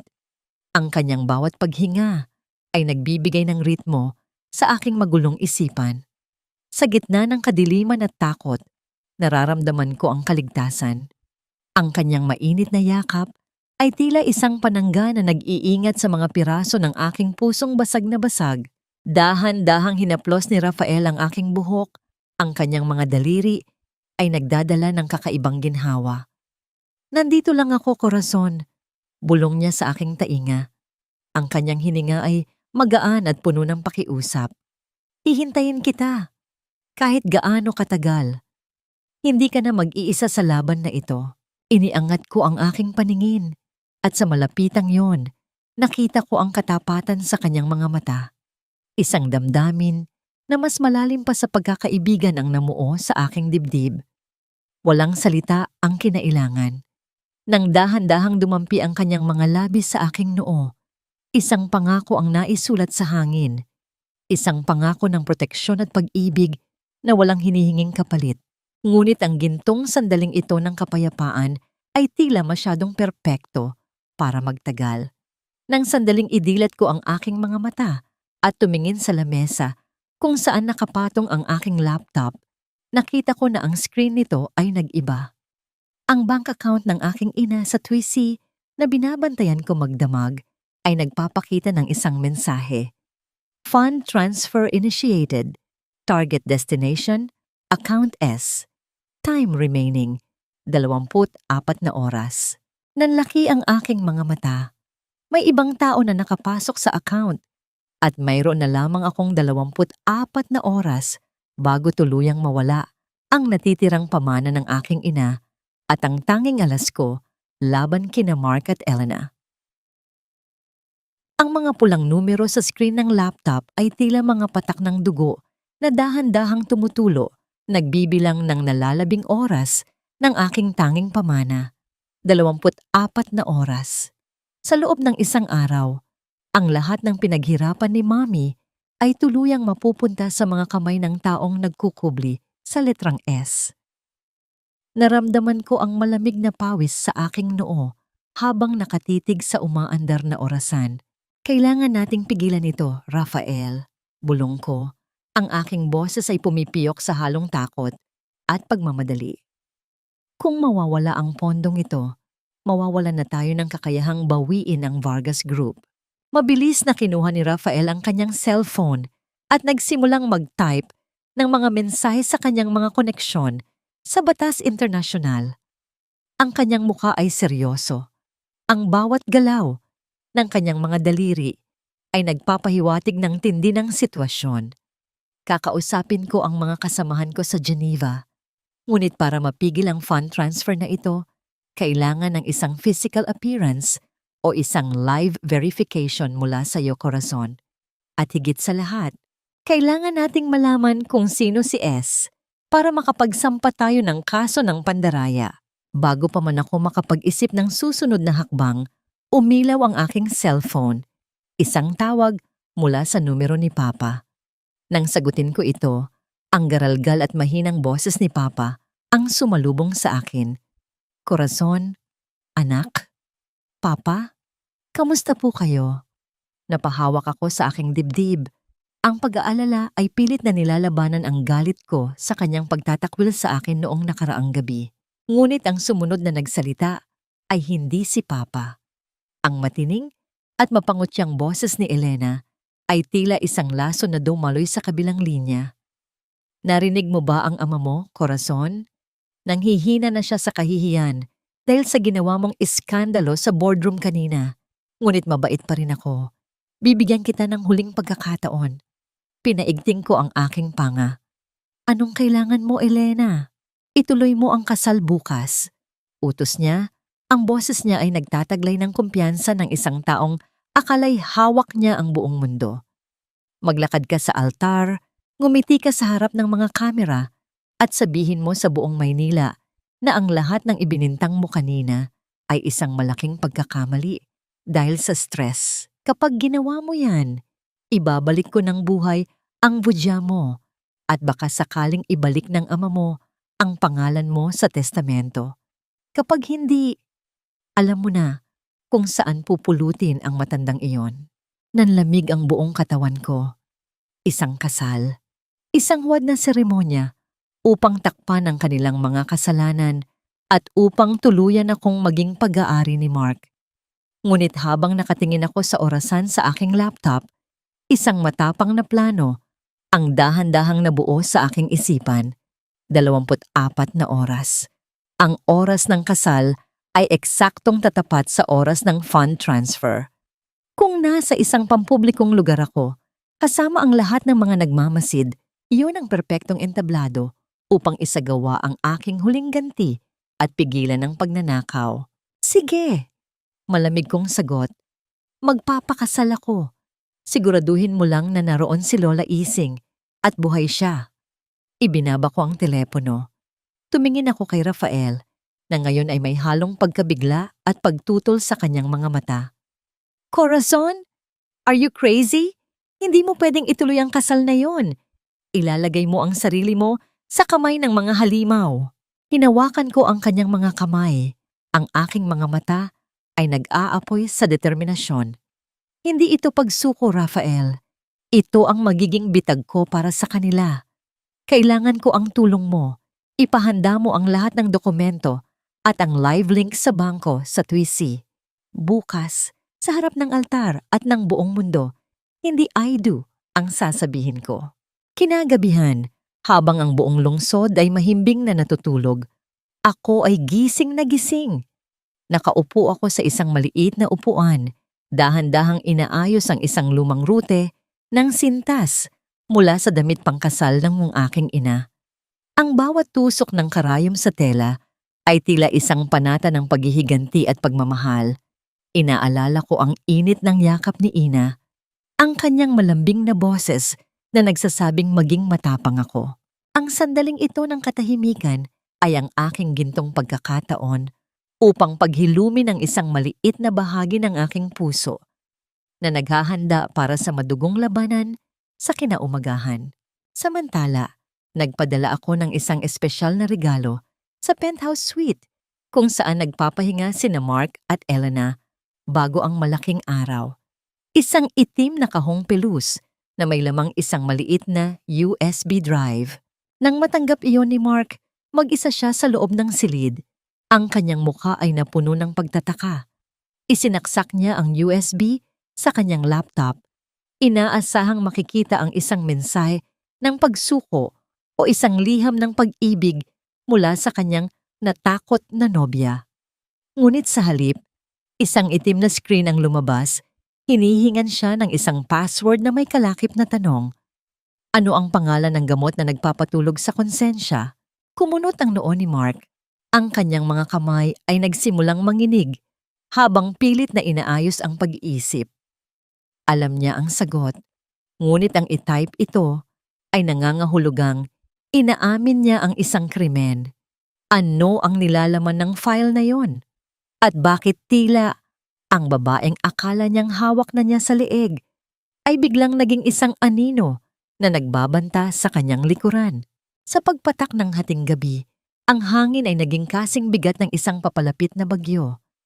Ang huling sayaw ay magsisimula na at wala sa kanila ang nakakaalam na ang tugtog ay magtatapos sa isang mapait na kamatayan ng kanilang mga pangarap. Ang mga malalaking pinto ng simbahan ay dahan-dahang bumukas, nagpapapasok ng isang nakakabulag na liwanag mula sa labas.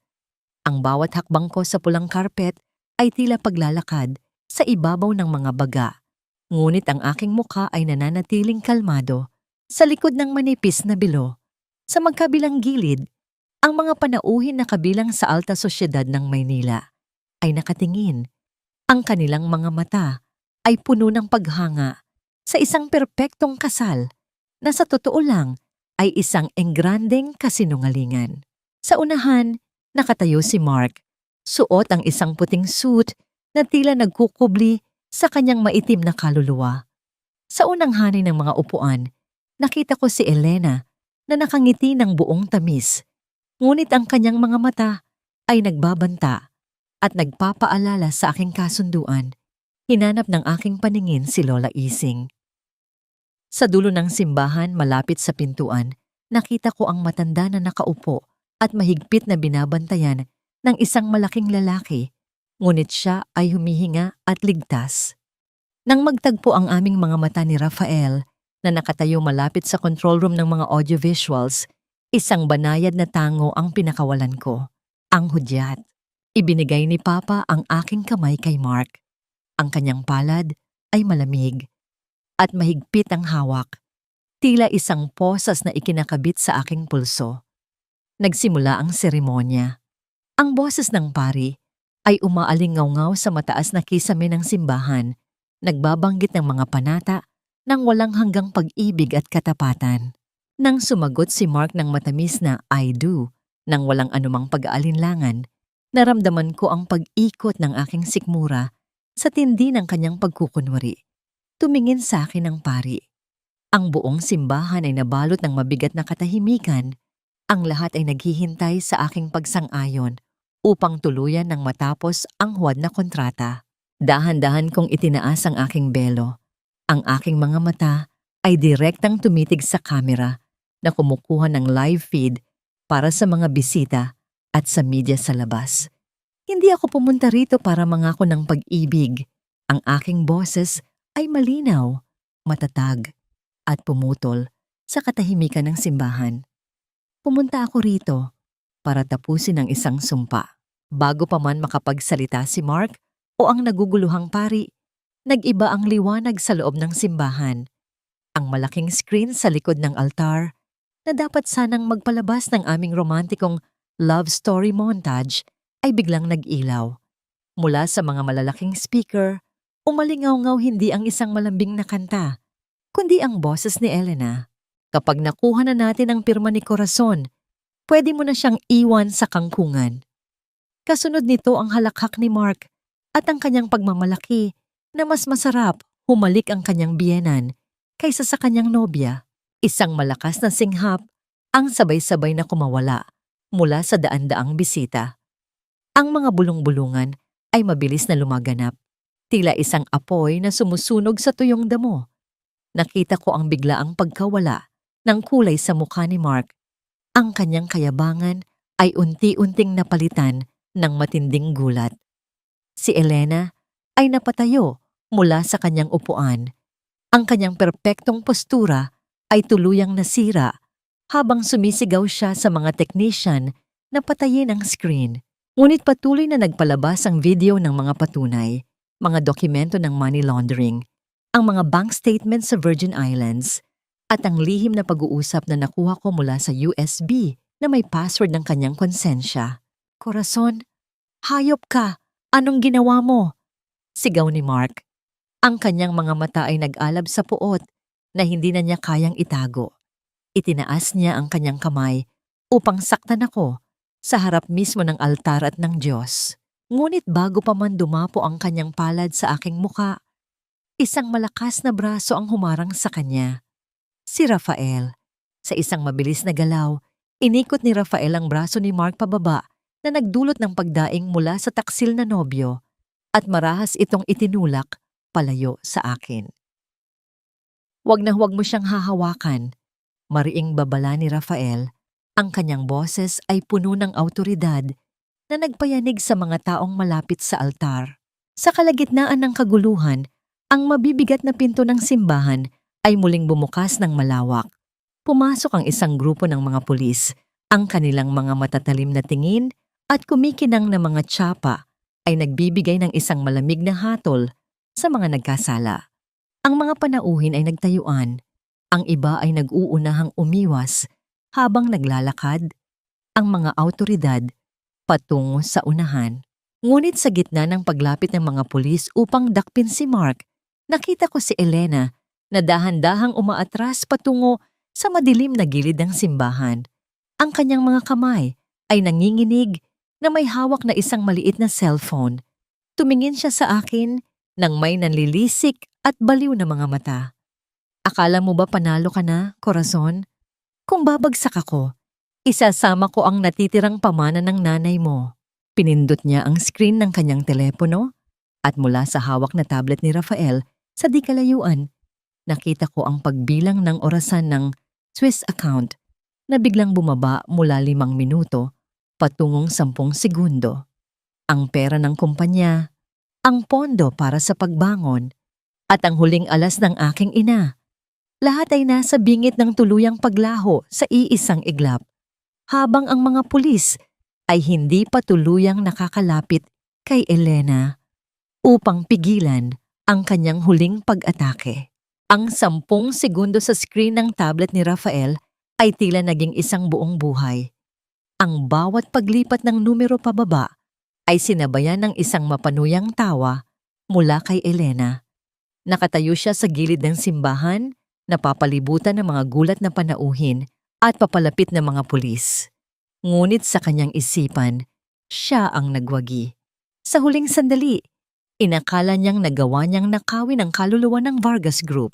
Nawala na ang lahat, Corazon. Ang kumpanya, ang pera, ang lahat ng iniwan ng nanay mo. Sigaw ni Elena habang itinataas ang kanyang cellphone na tila isang tropeyo ng kanyang kasamaan. Ngunit hindi ako umiyak. Hindi ako nagwala. Tumingin ako sa kanya, isang kalmadong ngiti. Ngiti ang dahan-dahang sumilay sa aking mga labi. Mali ka, Elena. Matagal ko nang alam na susubukan mong pabilisin ang transfer kapag na-corner ka. Kumunot ang noo ni Elena, ang kanyang halakhak ay biglang naputol. Sa tabi ko, itinaas ni Rafael ang kanyang tablet upang ipakita ang buong detalye ng transaksyon. Ang malaking halaga ng pera ay hindi pumasok sa account na S. Sa halip, ito ay na-redirect at tuluyang naka-freeze sa isang secure government holding account, kasama ang isang red flag warning na agad nag-trigger ng International Money Laundering Alert sa Interpol. Kagabi, nakuha ni Rafael ang tulong ng Swiss authorities. Binigyan ka namin ng ilusyon na kontrolado mo ang account. Paliwanag ko, ang boses ko ay nag-echo sa buong simbahan. Ang password na hiningi ko kay Mark sa USB. Iyon ang huling piraso ng ebidensya na nagpapatunay na kayo ang nag-set up ng dummy account. Kayo mismo ang nagpadala ng sarili nyo sa kulungan. Nakita ko kung paano gumuho ang mundo ni Elena. Ang kanyang hawak na cellphone ay nalaglag sa marmol na sahig. Ang pagtama nito ay tila tunog ng pagbasag ng kanyang huwad na imperyo. Sinubukan niyang tumakbo, ngunit mabilis na nahawakan ng mga pulis ang kanyang mga braso. Ang malamig na bakal ng posas ay kumapit sa kanyang mga pulso, isang nararapat na pampalit sa mga ninakaw na alahas na palagi niyang ipinagmamalaki. Bitiwan niyo ako! Hindi niyo ba alam kung sino ako? Asawa ako ni Teodoro Vargas. Nagwawalang sigaw ni Elena. Ang kanyang mukha ay pumangit sa tindi ng pag-iyak at kawalan ng pag-asa. Sa unahan, si Mark ay pilit ding kinakaladkad ng mga awtoridad. Tumingin siya sa akin. Ang kanyang kayabangan ay napalitan ng isang desperadong pamamalimos. Corazon, pakiusap. Alam kong mahal mo pa rin ako. Ginawa ko lang ito dahil pinilit ako ni Elena. I can make it up to you, baby. Please. Nakatitig lang ako sa kanya.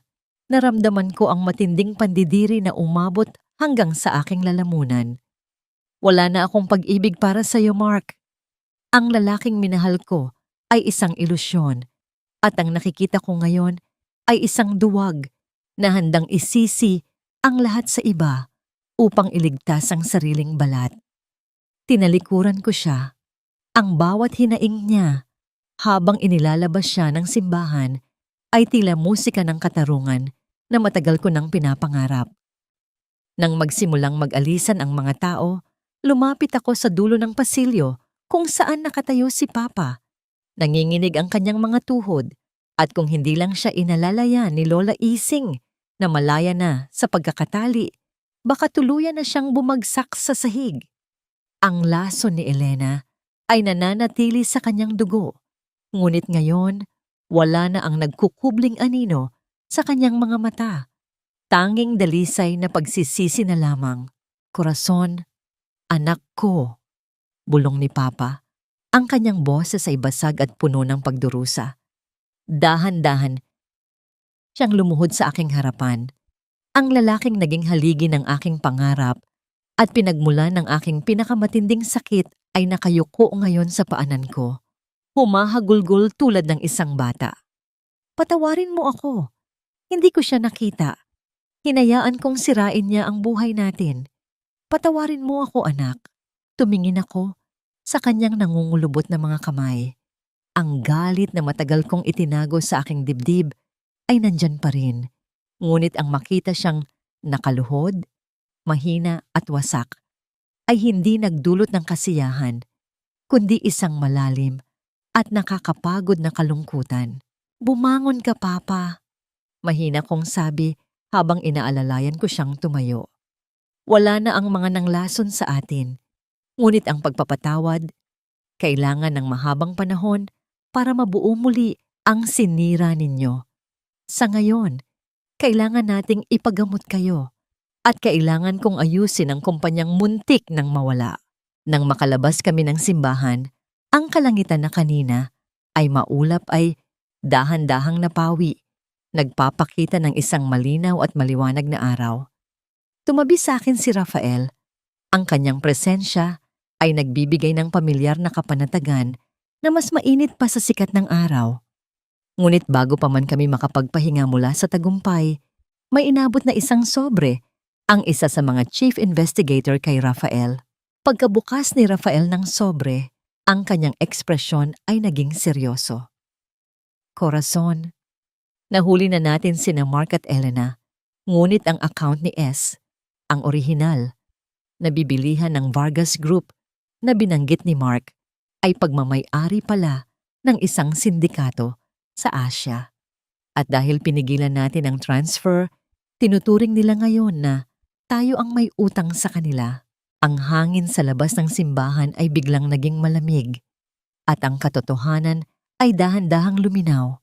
Ang karma ni na Elena at Mark ay tapos na. Ngunit ang tunay na digmaan upang protektahan ang pamana ni Ina sa mundo sa labas ng aming tahanan ay kalilitaw pa lamang. Ang hangin sa tabing dagat ay malamig. Humahaplos sa aking mukha na tila isang banayad na paalam. Nakatayo ako sa isang malawak na dalampasigan sa probinsya ng aking ina, malayo sa ingay at gulo ng Maynila. Isang linggo na ang nakalipas mula nang mahuli sina Elena at Mark. Ang huling narinig ko ay nasa maximum security sila ngayon, naghihintay ng matinding parusa para sa kanilang mga krimen. Ang buong sindikato na tinaguriang S ay mabilis din na dismantle ng Interpol gamit ang ebidensyang ibinigay namin. Wala na ang mga anino. Ang panganib ay tuluyan ng humupa. Hawak ko ang isang maliit na basket na puno ng mga sariwang sampagwita, ang paboritong bulaklak ni Ina. Ang bawat bango nito ay nagpapaalala sa akin ng mga panahong payapa pa ang aming buhay, mga alaalang matagal kong ibinaon dahil sa sakit. Ngunit ngayon ay malaya ko nang niyayakap. Dahan-dahan kong kinuha ang mga bulaklak at inihagis ang mga ito sa mga alon. Ang mga puting talulot ay sumayaw sa ibabaw ng asul na tubig. Inaanod palayo, tila mga pasanin na tuluyan nang binitiwan ng aking puso. Malaya na tayo, Mami. Bulong ko. Ang aking tinig ay sinasabayan ng mahinang paghampas ng alon sa baybayin. Naibalik ko na ang dangal ng ating pamilya. Hindi ko hinayaang manalo ang kasamaan. Naramdaman ko ang pagtulo ng isang mainit na luha. Ngunit hindi ito luhang galing sa kalungkutan. Ito ay luha ng kapayapaan. Isang paglilinis sa kaluluwang matagal nang naipit sa putikan ng pagtataksil at kasinungalingan. Sa unang pagkakataon, matapos ang mahabang panahon, nakahinga ako ng maluwag. Ang bigat sa aking dibdib na akala ko ay magiging habang buhay na parusa ay tila naglahong parang bula. Naramdaman ko ang paglapit ng isang tao mula sa aking likuran. Ang bawat hakbang niya sa buhangin ay pamilyar at nagbibigay ng kakaibang kapanatagan. Naramdaman ko ang isang mainit na jacket na ipinatong sa aking mga balikat na nag-alis ng lamig ng hangin mula sa dagat. Tumingin ako at nakita ko si Rafael. Ang kanyang mga mata ay nagpapakita ng isang pag-ibig na tahimik at matibay na tila ang mga batong kinatatayuan namin. Gusto raw malaman ni Lola Izing kung anong ulam ang gusto mong ipahanda para sa hapunan, sabi niya. Isang malambot na ngiti ang naglalaro sa kanyang mga labi. Sabi niya, kailangan mong kumain ng marami dahil masyado ka raw pumayat dahil sa akin. Natawa ako. Isang tunog na matagal ko nang hindi naririnig mula sa aking sarili. Sabihin mo kay Lola, gusto ko ng adobo niya. Ang tunay na adobo, hindi katulad ng binili mo sa karinderya noon. Tumawa rin si Rafael. Inabot niya ang aking kamay at mahigpit itong hinawakan. Ang init ng kanyang palad ay nagpapatibay sa aking damdamin na ligtas na ako, na sa kabila ng malakas na bagyong sumira sa aking pamilya, may natirang isang pader na handa akong protektahan magpakailanman.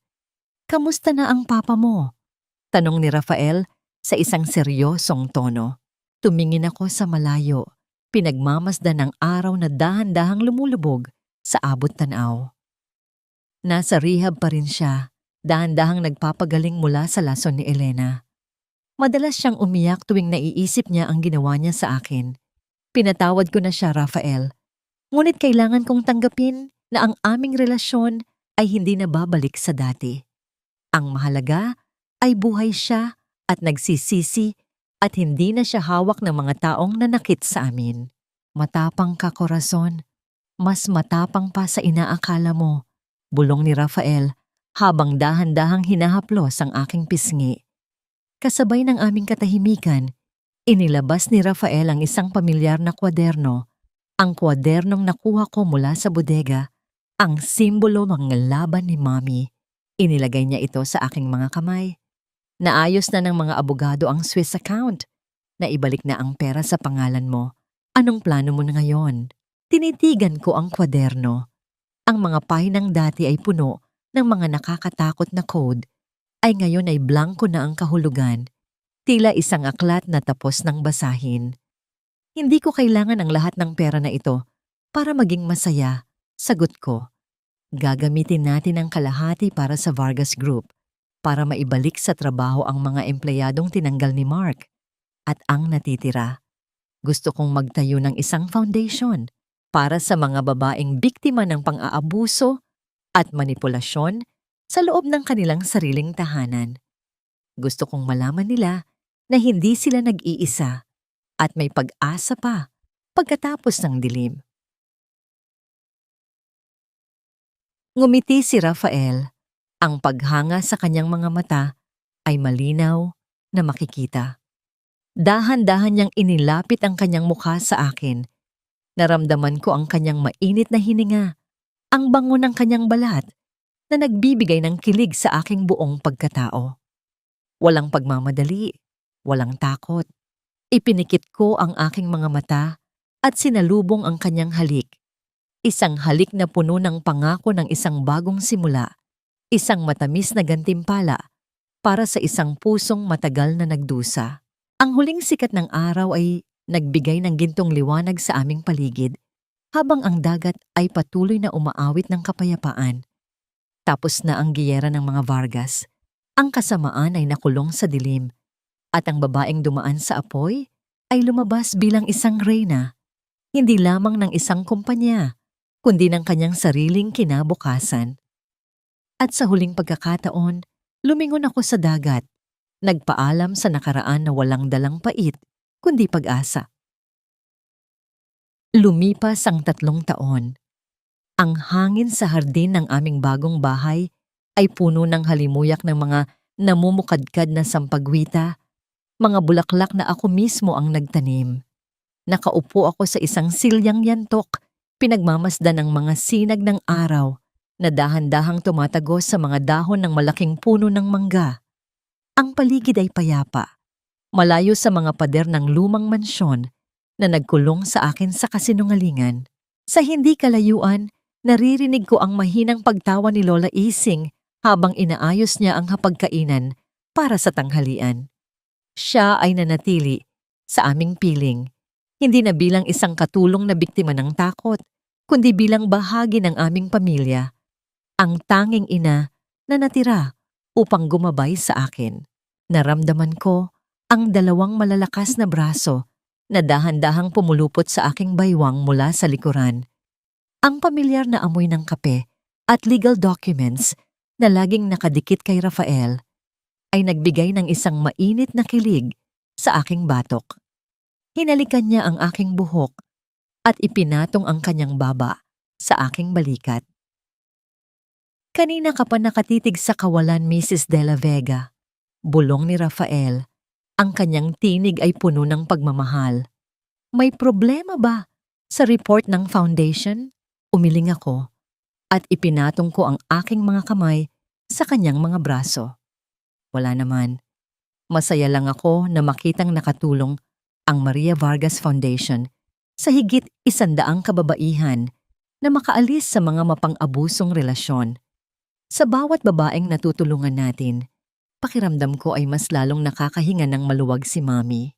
Kung mayroon mang pinakamahalagang aral na natutunan ko sa lahat ng nangyari, iyon ay ang katotohanang ang katarungan ay hindi palaging nagmumula sa paghihiganti, kundi sa pagbangon. Ang totoong pagkatalo ni na Elena at Mark ay hindi nang makulong sila, na hanggang ngayon ay nagdurusa sa likod ng mga rehas nang walang kahit sinong dumadalaw sa kanila, kundi nang piliin kong maging masaya sa kabila ng lahat ng sinira nila. Tungkol naman kay Papa, patuloy ko siyang dinadalaw sa rehabilitation center. Ang lason sa kanyang katawan ay matagal nang nawala. Ngunit ang mga sugat sa kanyang isipan ay nangangailangan ng mas mahabang panahon upang maghilom. Pinatawad ko na siya. Ang galit na dati kong daladala ay napalitan ng awa. Hindi man kami maaaring bumalik sa pagiging buong pamilya na pinangarap ko noong bata pa ako. Sapat na sa akin na alam kong ligtas siya at nagsisisi sa kanyang mga pagkukulang. Ang pagpapatawad ay hindi ibig sabihin ng pagbabalik sa nakaraan. Ito ay ang pagpapalaya sa aking sarili upang makapaglakad patungo sa hinaharap nang walang mabigat na bagahe. Nga pala, tumawag ang opisina. Kumikita na muli ng doble ang Vargas Group. Nakangiting balita ni Rafael habang nauupo sa tabi ko at hinahawakan ang aking kamay. Ikaw pa rin talaga ang pinakamagaling na CFO sa buong Pilipinas. Ngumiti ako sa kanya. Ako man ang nag-aayos ng mga numero, ikaw naman ang nagtatanggol sa kanila. Tayo ang perpektong team. Dahan-dahan niyang inilapit ang kanyang mukha at hinalikan ako sa noo. Isang simpleng halik, ngunit naglalaman ng lahat ng pangako na tinupad niya simula noong unang gabi na umiyak ako sa kanyang mga balikat. Sa lalaking ito, nahanap ko hindi lang ang pag-ibig kundi ang kapayapaan na matagal kong hinanap. Ang pag-ibig na walang hinihinging kondisyon, na nag-iingat at nagpapalaya. Habang nakasandal ang aking ulo sa balikat ni Rafael, naramdaman ko ang sipa ng isang munting buhay sa loob ng aking sinapupunan. Napangiti ako habang dahan-dahang hinahaplos ni Rafael ang aking umbok na tiyan. Ang aming unang anak. Ang patunay na mula sa abo ng isang nasunog na nakaraan, laging may bagong buhay na uusbong. Hindi laging madali ang buhay. Ang mga lason ay maaring magtago sa mga pinakamatamis ng ngiti at ang mga taong inaasahan mong magtatanggol sa iyo ay maaring sila pa ang magtulak sa iyo sa bangin. Ngunit ang katotohanan ay laging lalabas at ang mga pusong nagparaya at nagtiis ay hindi mabibigo. Ang corazon na dating biktima ay patay na. Ako ngayon ay isang ina, isang asawa, at isang reyna ng aking sariling kapalaran. Sa huling pagtingin ko sa malinaw na asul na kalangitan, isang mahinang ihip ng hangin ang nagpadala ng bango ng sampagita. At sa pagkakataong ito, hindi ito amoy ng pagluluksa, kundi amoy ng isang napakagandang bagong simula.